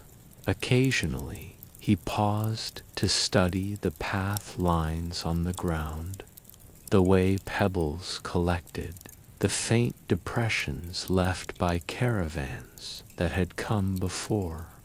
Even in dimness, he navigated as though the landscape whispered directions only he could hear. Ismat walked a little behind him, wrapped in her long shawl. She did not speak, but the peaceful steadiness of her gaze suggested she was listening, not to the caravan, but to the mountains themselves. For Ismat, places carried memories. Their shapes held echoes of the people who had once lived on them, passed through them, or felt hope within them. Every time she stepped onto a new landscape, she sensed fragments of old stories drifting through the air. Tonight was no different. The slope gradually increased, though gently enough not to startle the camels. The night deepened, colored by cold light that flowed from the stars. They were sharper here, brighter, more numerous, as though no veil of dust or warm air softened their shine. The mountains, still far ahead, but now unmistakable in outline, rose like dark walls studded with tiny, shimmering fires. In truth, the fires were just stars peeking through the jagged peaks. But from the foothills, they appeared like lanterns held by the mountains themselves. At this part of the journey, the caravan typically stopped near a creek that ran down from glacial sources. But Yashar had chosen to continue a little further tonight. Something in the wind, and resting too close to it, might chill the caravan until dawn. He preferred instead to reach a sheltered hollow, a slope shaped like a gentle bowl, surrounded by low rocks, where other caravans often camped. It was a place protected from the harsher winds, though still touched by the soft, comforting cold of the mountains. As they walked, the sound of distant water reached them, faint at first, then more clearly. It was not the cheerful trickling of a spring, nor the loud rush of river melt. It was a slow, almost meditative murmur, like deep breathing. The creek, though partially slowed by the cold, still moved gently in the dark. Its voice drifted across the stillness. For a moment, the caravan simply listened. Even the camels paused, adjusting their footing, ears tilted toward the sound. There was something soothing in that distant murmur, a reminder that even here, where rocks and ice shaped the land, water still found its way, carving paths long before humans walked these trails. Yashar lifted his lantern slightly and nodded. "We're close," he whispered, though speaking louder would not have disturbed the peace. The terrain widened slowly into the hollow he had hoped for. Pale grass, tough mountain grass, swayed faintly in the night breeze. Smooth stones, scattered by old glacial movements, created pockets of natural shelter. The faintest frost clung to some of them, shimmering under starlight like a dusting of silver. "This will do," Yashar murmured. The caravan began to settle down with practiced quietness. Mats were placed gently on the ground. Camels lowered themselves in slow, deliberate motions, folding their legs beneath them, sighing softly as they settled. The faint jingling of harness rings softened into stillness. Ismat moved toward a rock where she could see the curve of the mountains most clearly. She sat with her shawl gathered around her shoulders. Her breath rose faintly in the cold air. Zahi, still full of curiosity even in the late hours, approached and asked softly, "What do you see, Ismat? These mountains? They look like they're holding something." She smiled, tired but warm. "They always hold something. Some memories stay in the sands, others remain in stone." He sat beside her. "What kind of memories?" "The oldest kind," she replied. "The kind left behind by people who walked long before we ever imagined coming this way." Yashar approached them, his lantern dimmed now to conserve oil. "Ismat speaks truth," he said gently. "This place was crossed by many before us, but they didn't always come for trade. Some came seeking shelter, some fled, some wandered." Ismat nodded. "And all of them left traces, not always things you can touch, but paths you can feel." The quiet tone in which she spoke blended seamlessly with the night. Her voice, soft and steady, seemed to fit into the rhythm of the land itself. The caravan began preparing their small fires, not bright flames, but ember-filled bowls designed for mountain nights. Their glow was low and warm, spreading outward like a comforting breath. The fire bowls were placed strategically near each group, enough to warm hands and feet, but not enough to create a flash of light that might travel far in the stillness. As the fires settled, Yashar guided the group to gather near one ember bowl. "This part of the journey," he began softly, "is where the mountains begin to speak. Not loudly, they whisper, if you care to hear." The younger merchants leaned in slightly. The older ones already knew. They had traveled this way enough to sense the shifting presence of the land. Sahi asked slowly, "What do they whisper?" Yashar smiled. "Tonight, stories of those who crossed during winters far harsher than this." Ismat closed her eyes for a brief moment. "Yes," she murmured, "I feel them too." She opened her eyes again and looked toward the rising black silhouette of the Pamirs. There were travelers once, monks, wandering from far lands, who crossed these mountains with only their robes and scrolls. They moved slowly, step by step, trusting that the land would guide them. They carried no goods, no jewels, nothing of trade, only words, words meant to be preserved. Zahi listened with fascination. Did they survive? Some did, she replied. Some reached the next valley. Some didn't. But those who passed, their footsteps are still here. The silence that followed was not sorrowful. It was contemplative, a recognition of the countless lives woven into this land, as delicate and persistent as the wind.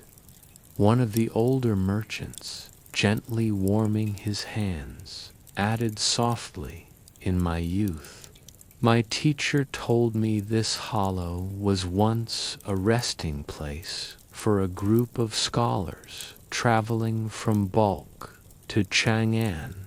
They carried ancient texts wrapped in wool to protect them from the cold." Yashar nodded. "Some say they left behind a single sheet of writing here. It was found centuries later by another caravan. No one knows where that sheet is now, but the story remains." The talk faded slowly, comfortably. There was no need to draw conclusions. The mountains held enough meaning on their own. As the fire bowls dimmed into steady glows, a strange calm descended, not eerie, simply deeply peaceful. The wind quieted as though choosing to rest too. The stars hung above them, fixed in place, watching. One by one, members of the caravan slipped into sleep. A few remained awake, their eyes half closed, letting dreams arrive gradually, like fog drifting into a valley. Yashar stayed awake. Longest, he moved slowly through the resting caravan, checking the camels, adjusting blankets, making sure everyone was warm. When he finally sat down near the embers, he laid his lantern beside him, letting it fade completely. There was no need for it now. The night itself held enough light. Ismat, eyes half-lidded, whispered, "Tomorrow we climb." "Yes," Yasha replied softly. "Tomorrow the mountains show us their true face." "And tonight?" she asked. "Tonight," he said, settling onto his mat, "they show us their memories." The mountains loomed silently, vast, ancient, patient. Their peaks caught the faintest shimmer of moonlight, while their valleys cradled the caravan in quiet shadows. The hollow grew still, shaped only by soft breaths, warm embers, and distant water murmuring somewhere in the dark. Night deepened, slow and serene, weaving its gentle lull across the camp. Above, the stars continued to burn with cold, clear brilliance, as though offering light not for the path ahead, but for the dreams slowly arriving. And with that, the caravan drifted deeper into rest, wrapped in a calm older than the Silk Road itself. The first hint of morning arrived long before the sun itself, a cooling of the air, a soft shifting of color in the sky. It was not brightening yet, but the darkness began loosening its hold, becoming less dense, less absolute. The mountains still appeared as towering silhouettes, but the edges softened, as though the world were preparing to be revealed gently, layer by layer. Yashar stirred awake, not because of any sound, but because he felt the subtle change in the air that always preceded dawn in these high regions. He opened his eyes slowly, adjusting to the deep blue stillness that surrounded him. The embers of the fire bowls glowed faintly, their warmth lingering in the cold air like small breaths. The caravan was quiet, wrapped in blankets, curled near camels that radiated gentle heat. No one moved yet. The world, too, seemed to wait, holding its breath in the final moments before the light returned. Yashar sat up carefully, making sure not to disturb those sleeping near him. He reached for his water skin and took a slow sip. The cold liquid carried the faintest taste of minerals, like stones washed clean by ancient glacier melt. He exhaled softly, letting his breath rise into the dim air. He stood and walked toward a small rise at the edge of the hollow. From there, he could see the faint outlines of the trail they would soon climb. The slope leading upward was not steep at first, but beyond it, he knew, the passes twisted into higher altitudes where breathing slowed and the land turned starker. Still, there was no fear in him, only a calm familiarity, the kind shaped by years of traveling this route. The mountains had never been his adversaries. They were simply what they were, immense, indifferent, steady.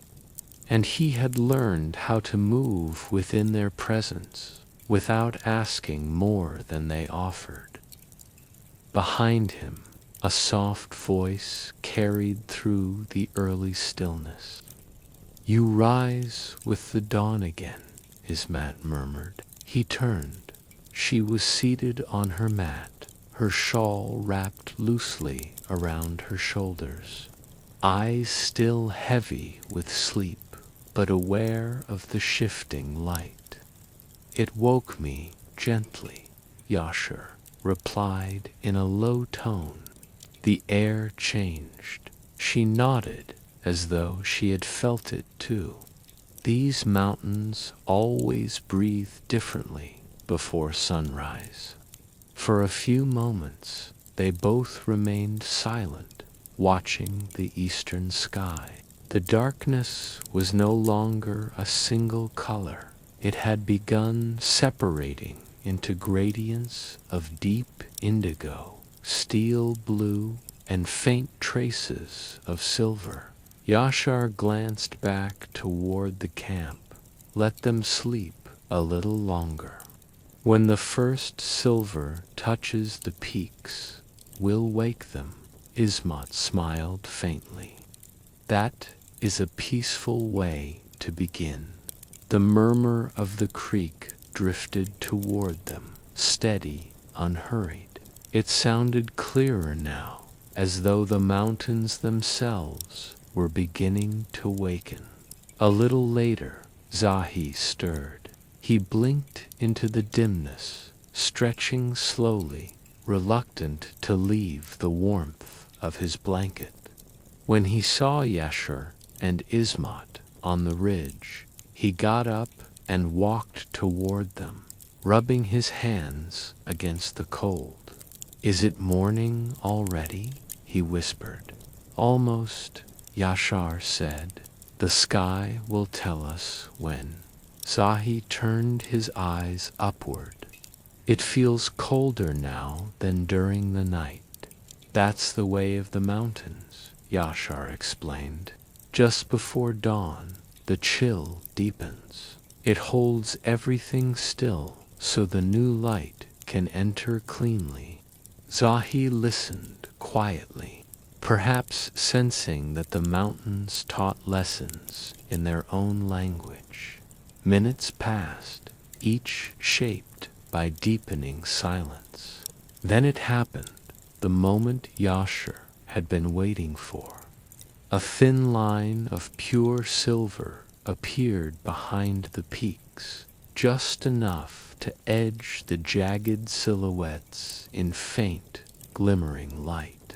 It was not the sun itself, but the promise of it, the first breath of dawn touching the world. Yasher nodded.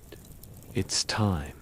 They walked back into the hollow, moving gently between sleeping shapes.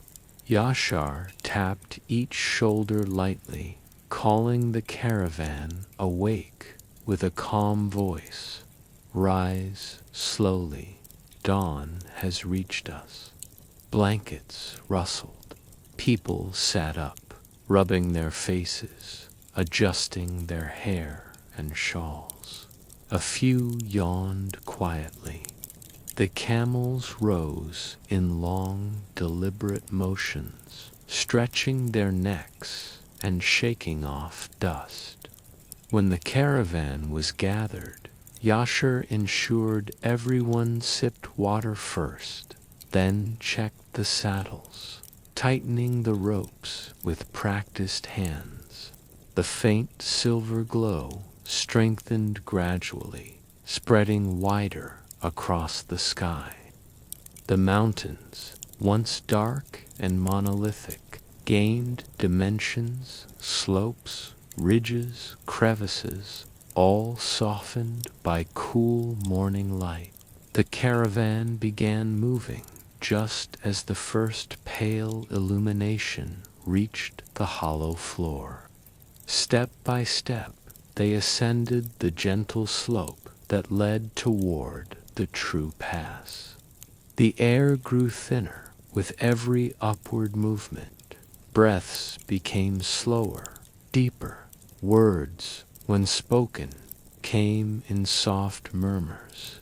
No one wanted to disturb the quiet reverence of the dawn. The trail narrowed. Rocks lined the path, some smooth from centuries of wind, others jagged with fresh edges. The camels walked cautiously, their hooves finding stable ground instinctively. Ismet trailed her fingers along a stone wall as she passed. These rocks feel colder than the air, she whispered. Because they hold the night longer, Yashar replied. The sun will warm them later, but for now they belong to the darkness. The caravan climbed steadily. Below them, the hollow began shrinking into a small indentation in the landscape, soon to be hidden completely from sight. Ahead, the pass opened into a long ledge that traced the mountainside. From that ledge, the world unfolded. A vast stretch of land lay before them, valleys dipping into shadows, layers of mountains rising beyond, each one slightly lighter than the one before. The sky above them blossomed with gentle silver that promised not brilliance, but quiet awakening. Zahi stared, breath soft and awed. I have never seen so many layers, he whispered. The mountains keep secrets in their folds, Ismat murmured. Perhaps each layer belongs to a different century. Yasher smiled faintly at that thought. Perhaps, and we walk across them, step by step. The trail took them higher yet. Their shadows fell across the rocks in elongated shapes, thin and wavering like brushstrokes on a canvas. The cold air pressed into their lungs, crisp and invigorating, but never harsh. It carried the faint scent of distant snow, clean, almost sweet. As they approached a higher ridge, the silver dawn blossomed fully into soft gold, not bright, not sharp, a gentle gold, like a thin veil laid upon the world. It touched the peaks first, painting them with warmth the air could not yet offer. The caravan paused naturally, not by command but by instinct. Everyone stood still. The golden light spilled across the mountains, slowly, reverently. The world changed shape with it. Shadows retreated, colors emerged where none had been. Even the stones along the trail took on a warm glow, like ancient guardians waking from centuries of sleep. Ismat closed her eyes briefly, letting the early light fall onto her face. This is the part of the journey people rarely speak about, she whispered. The silence when the world becomes itself again. Zahi exhaled a long, peaceful breath. It feels like the mountains are greeting us. Yashar nodded, and like we should greet them in return. He bowed his head slightly toward the rising sun, and the others followed. The gesture needed no words. Their upward path eventually softened again, leading them into a wide saddle between two vast peaks. This was the true high pass, not the tallest, but one of the calmest. Winds here were gentle this morning, sliding over the land like cool ribbons of air. A fresh trickle of meltwater crossed the trail, thin as a thread. The camels drank from it eagerly, their lips dipping into the cold stream. Steam drifted faintly from their muzzles. The caravan rested briefly. Some sat on smooth rocks, others stood gazing out at the mountains. The view stretched endlessly, a tapestry of stone, snow, and soft morning light. Zahi approached Yashar, speaking softly. "Is this the highest point?" "One of them," Yashar said, "but the path stays near this altitude for a while. The descent begins later." "Why does the air feel thinner?" Yashar inhaled deeply. "Because the world is higher here. The sky rests close to us." Zahi nodded slowly, accepting the explanation with childlike wonder. Ismat approached them, her expression thoughtful. "These mountains, they hold not only memories, but silence. A silence that listens." "It does," Yashar agreed. "A kind of silence that reshapes your thoughts." They resumed walking when the camels had rested enough. The trail curved gently downward now, not steep enough to strain, but enough for their breaths to ease. The morning light grew warmer, brushing their faces with tenderness. As they descended slightly, the landscape began to shift. The harsh rock softened into patches of hardy greenery, clinging between stones. Thin grasses swayed in the breeze, shimmering faintly. Bird song appeared, distant, faint, but present.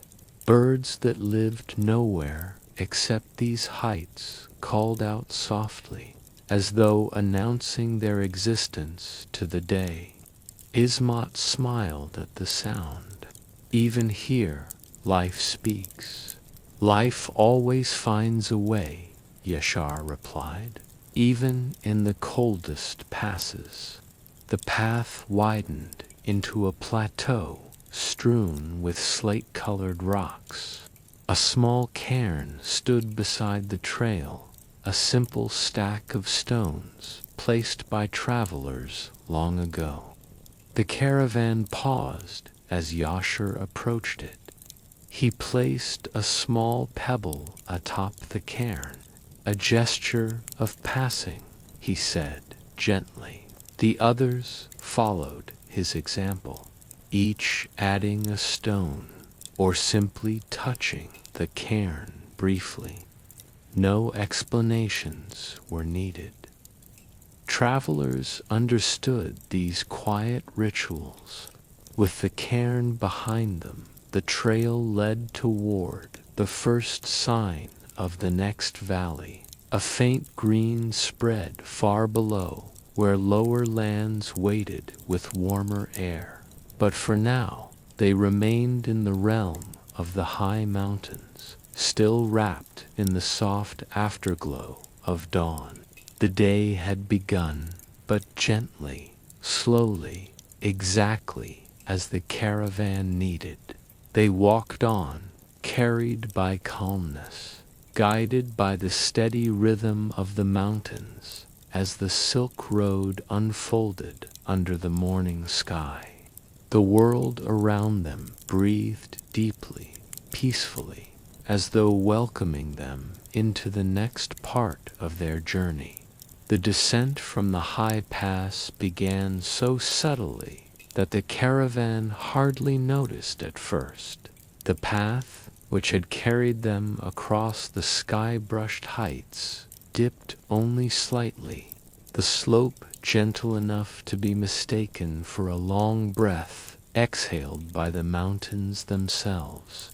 The air, once thin and crisp, warmed by the tiniest degree, not enough to bring comfort, but enough to remind them that valleys waited below. The morning continued to unfold slowly.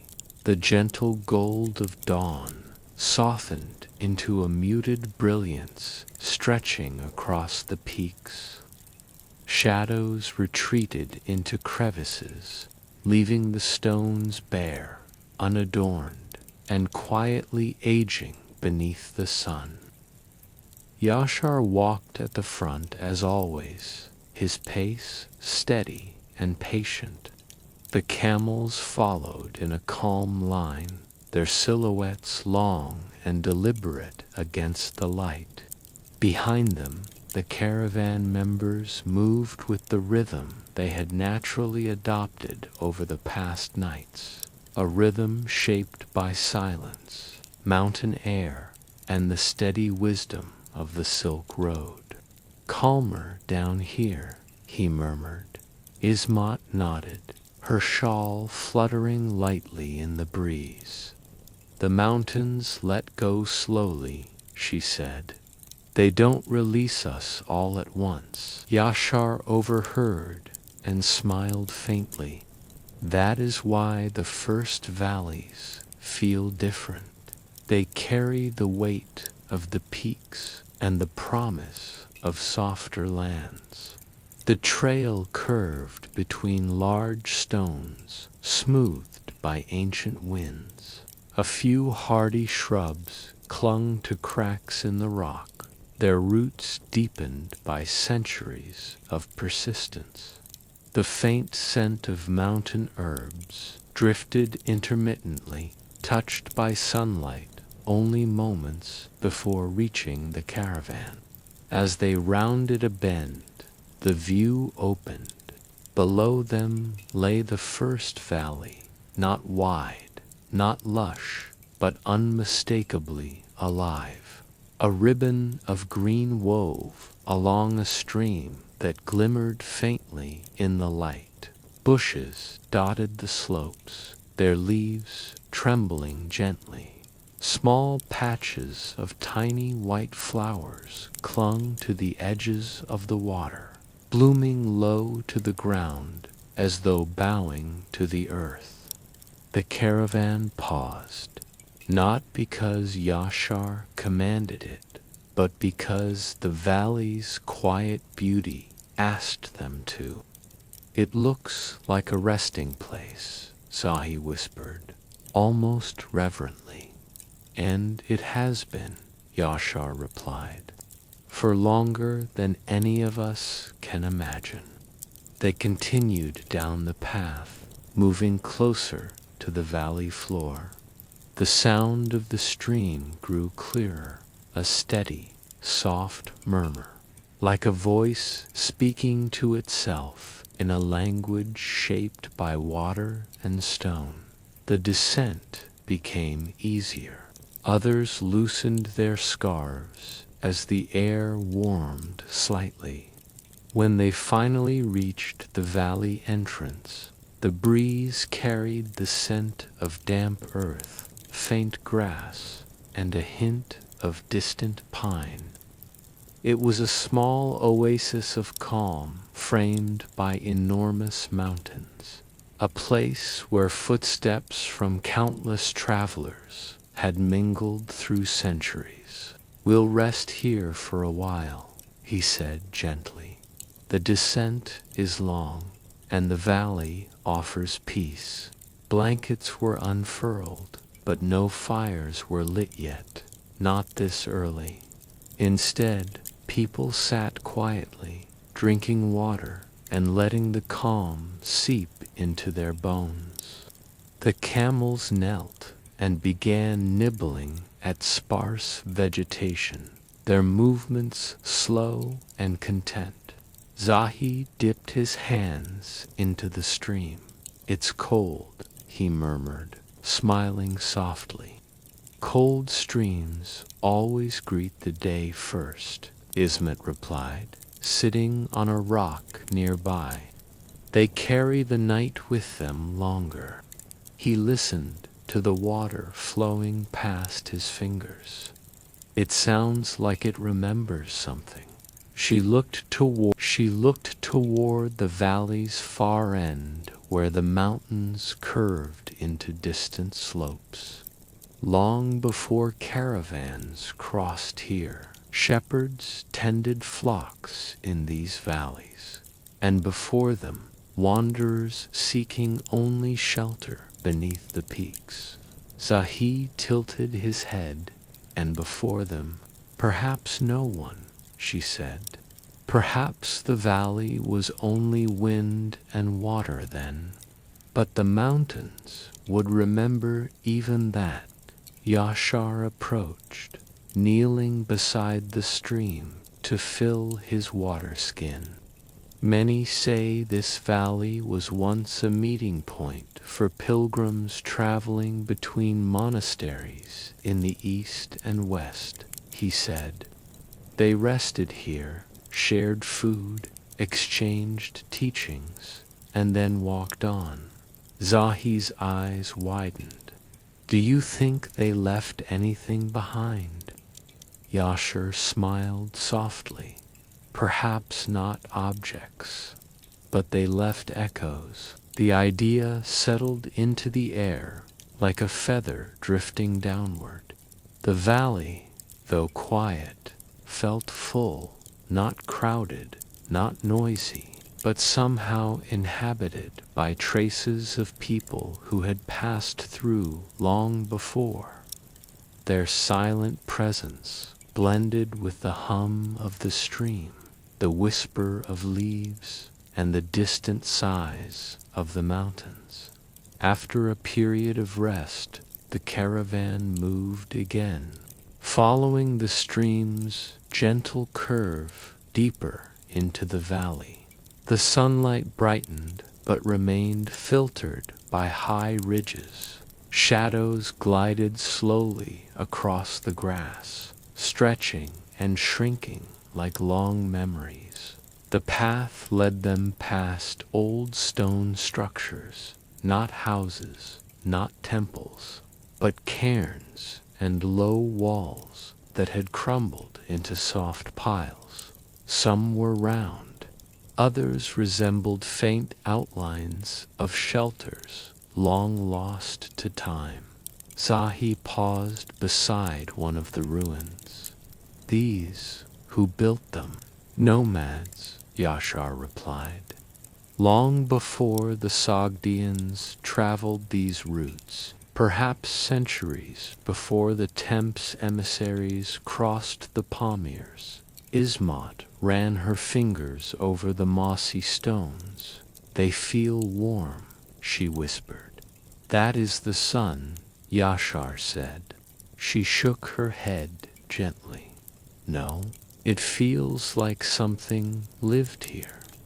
He considered her words. People did. He placed a hand on the stone himself, and the stone remembers the warmth. They moved on.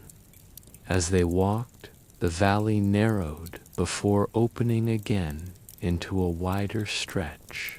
More greenery appeared, hardy shrubs growing along the stream, sparse grass forming patterned waves across the ground. The shapes of the land changed subtly, as though sculpted by unseen hands over countless years. A pair of mountain goats appeared on a distant ridge. Their white coats shimmered under the sun as they stood perfectly still, watching the caravan pass far below. Then, with effortless grace, they turned and vanished among the rocks. They live without paths, Zahi murmured. They have their own, Yashar replied, paths older than ours. The descent continued. The stream's voice grew stronger, swollen slightly by meltwater entering from narrow tributaries. The valley's air warmed enough that a few travelers loosened their shawls, though the coolness of the mountains still lingered softly. Ismat paused near a cluster of flowers, tiny and pale, almost translucent. They bloom without asking, she said gently, just because the valley allows them. Zahi knelt to observe them. They're smaller than desert flowers. They grow close to the earth, she explained, so the wind won't take them. She plucked none. Instead, she simply touched them lightly, acknowledging their presence. As the day progressed, the caravan followed the valley's curve, where ancient footpaths crossed one another in faint lines. Some were nearly erased by time, others clearer from regular travel, but all of them whispered of journeys, migrations, trades, pilgrimages, wanderings woven through countless lifetimes. Eventually, Yashar led them to another quiet meadow bathed in soft sunlight. It was a place sheltered by a gentle slope where the stream widened into a shallow pool.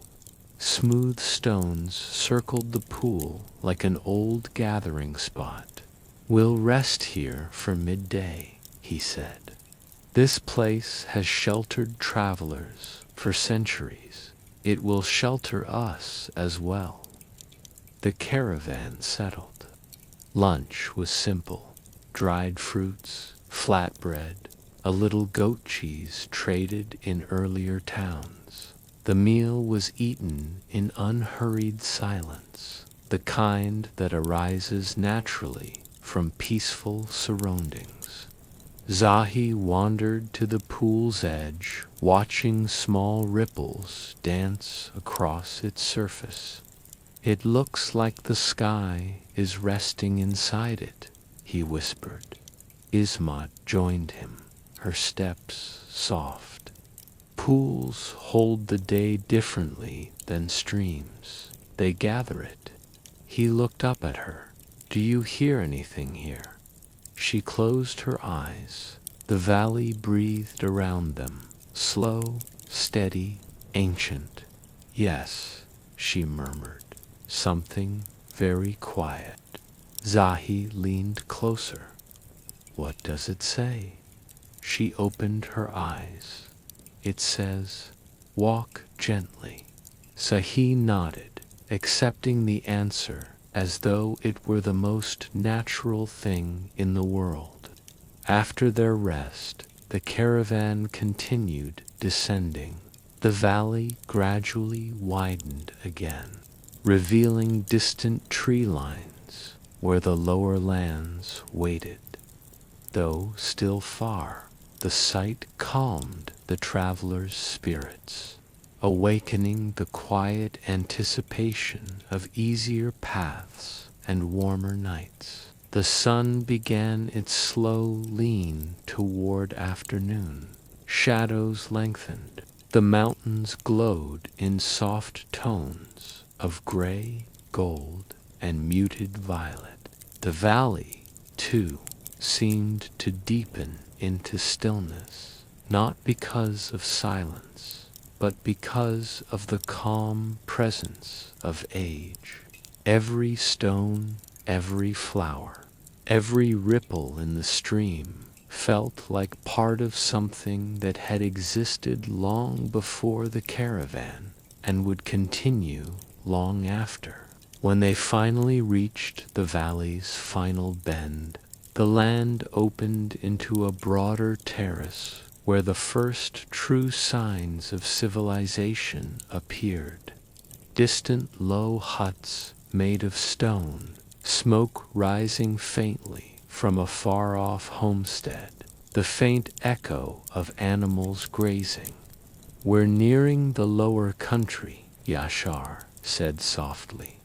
And the Silk Road continues, Ismat murmured. The caravan stood for a moment, taking in the view, a valley that had held countless footsteps and would hold countless more. But for now, the valley widened gradually, like a great hand slowly unclenching after a long, quiet rest. The mountains still towered behind the caravan, their ridges layered in soft blue and gray, but the steepness of the land began to soften. The air warmed further, touched by hints of open plains waiting beyond the last slopes. Yashar led the caravan along a path bordered by low shrubs and rippling grasses. The stream, once a thin silver ribbon in the mountains, now flowed wider and stronger beside them. Its voice had deepened into a smoother, steadier murmur, calmer now, as though relieved to enter gentler terrain. The travelers walked with ease, their shoulders settled, their breaths came naturally. Even the camels seemed to step lighter, their long strides falling into a relaxed rhythm. Zahi walked close to Yashar, his eyes scanning the changing landscape. It feels different here, he said quietly, like the land is opening its arms. It is, Yashar replied. This is where the high country ends. Beyond today, the plains begin. Zahi looked back at the mountains. They look so far now. They will follow you in memory, Ismat said from behind them. Mountains always do. Zahi smiled at that, as though comforted by the idea of carrying peaks within him.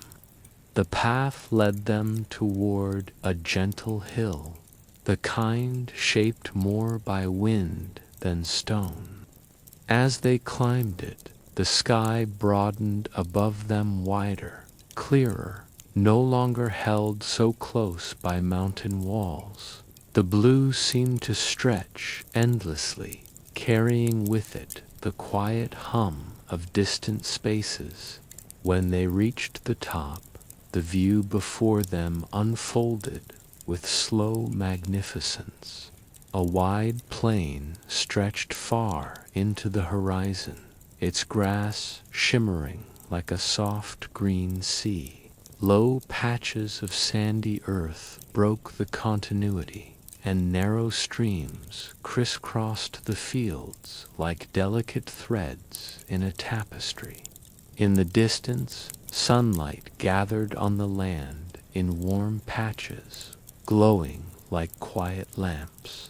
To the far west, faint outlines of low hills marked the next part of the Silk Road lands, touched by Sogdian merchants, wandering herders, and caravans carrying spices, silk, stories, and songs between worlds. Zahi stood still, absorbing the vastness. "It looks endless," he whispered. "Journeys often do," Yasher replied softly. "But every plain leads somewhere. Every road continues." The caravan descended from the hill, stepping into the first soft grasses of the plain. The earth felt different beneath their feet, no longer stone and gravel, but soil that yielded gently. The rhythmic crunch of mountain paths was replaced by a muted whisper. The stream followed them a little longer before curving away into the grasslands. Its farewell murmur drifted across the breeze, mingling with the sounds of a world more open, more spacious. They encountered shepherds grazing small herds of goats near the plain's edge. The shepherds waved, their movements unhurried.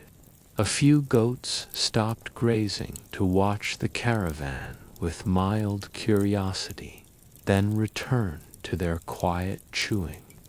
One shepherd approached Yasher and exchanged a peaceful nod. "Clear skies ahead," he said in a calm tone. "And calm winds to you," Yasher replied. Nothing more was spoken. Nothing more was needed. The Silk Road often carried conversations made of gestures, glances, and simple wishes light as traveling dust. The caravan soon passed a cluster of low stone huts, their roofs made of thatch. Smoke drifted lazily from one, curling upward before dissolving into the air. Outside, a woman tended to a row of clay pots, her movements steady and unhurried. Zahi watched with quiet fascination. "People live so peacefully here," he murmured. "Valley people live close to the earth," Ismat replied. "Their days follow the rhythm of wind, water, and light. And ours?" he asked. "Ours," she said softly, "follow the rhythm of the journey." The caravan pressed forward, leaving the quiet settlement behind. The plains widened even further. The grass brushed gently against their ankles. The distant hills shifted slowly as they walked, their outlines playing games with light and shadow. After several hours of steady travel, Yashar raised his hand, signaling a brief stop. The group gathered around a small rise overlooking a meandering stream. The air was warmer now, filled with the scent of grass, warmed by sunlight. "This is a good place," he said. "We'll rest here before the final stretch of the day." The caravan members settled on blankets. Some reclined, staring at the sky's broad expanse. Others closed their eyes, letting the warmth seep gently into their bodies. The camels knelt nearby, contentedly chewing the grasses. Zahi lay on his back, watching small clouds drift. "They look like boats on an invisible sea," he murmured. Ismat reclined beside him.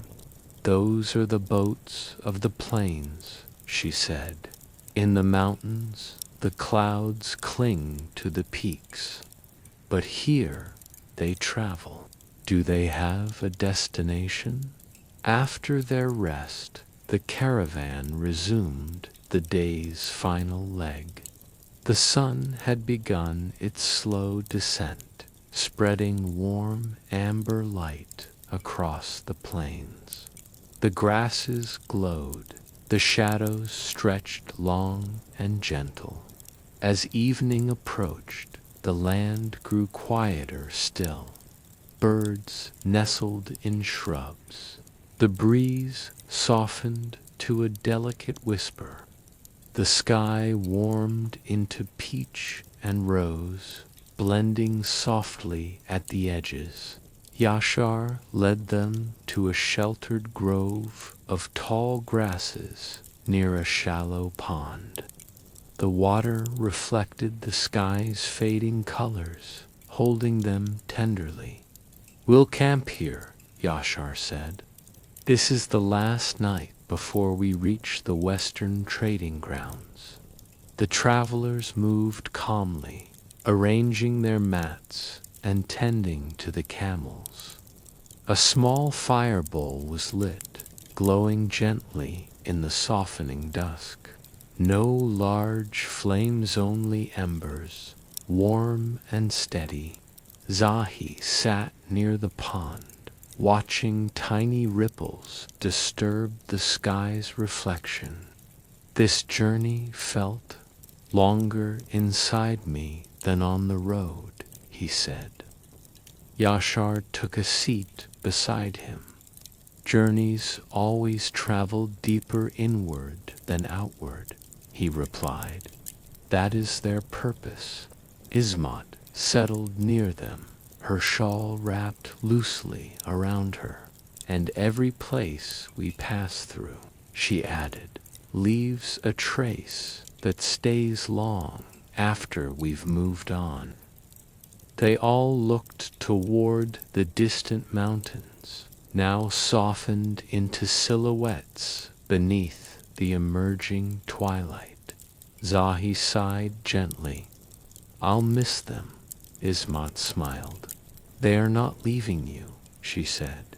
"You are carrying them." The night settled fully, wrapping the plains in a gentle hush. Stars began appearing one by one, first faint, then clearer, shimmering softly across the vast sky. The caravan drifted into quiet conversations, sharing tea, adjusting blankets, preparing for sleep. A calmness spread through the camp, the kind that comes at the end of a long journey, when the mind relaxes into gratitude and the heart softens. Yashar stood for a moment, looking across the plains. "These lands have carried countless travelers," he whispered to himself, "and now they cradle us." He returned to the campfire and sat. The flames glowed softly against his face. "This journey," he said in a tone shaped by memory and peace, "will continue tomorrow. But tonight, let the plains hold your rest." The caravan settled onto their mats. The wind grew gentle. The grasses swayed like soft lullabies. Sahi's voice came faintly through the quiet. "Yashar, will we travel many more places?" Yashar smiled in the dim firelight. "Yes," he said gently. "Many roads await, and each will carry its own silence, its own stories." Ismet's voice drifted softly, and each night will hold its own peace. Slowly, the camp fell silent. The plains, vast and unbroken, stretched beneath the unfolding stars. The first night of the open country embraced them with soothing stillness, carrying the caravan into the deep calm of rest. Their journey would continue with the rising sun, but for now only the quiet remained, only the night, only the soft breath of the Silk Road drifting like a lullaby across ancient plains. And so, traveler, as the caravan rests on the quiet plains beneath the ancient sky, as their footsteps pause and the wind settles into a soft whisper, let their peaceful journey drift into your own breath. You have walked beside them through mountains and valleys, across ridges kissed by dawn and meadows shaped by centuries. Now the night wraps the plains in silence, inviting you to rest. Let the memories of stone paths and murmuring streams soften your thoughts. Let the vastness of the plains settle gently over your mind. There is nothing left for you to carry tonight. No roads to walk, no valleys to cross, only stillness, only breath, only rest, as the caravan sleeps beneath the tender glow of distant stars. May your own night deepen into quiet dreams, as calm as the ancient Silk Road, and as gentle as the plains that cradle its travelers. Close your eyes, let the journey fade softly, and sleep well, dear traveler of tranquil paths. Good night, rest in peace and softness, until the next quiet tale begins.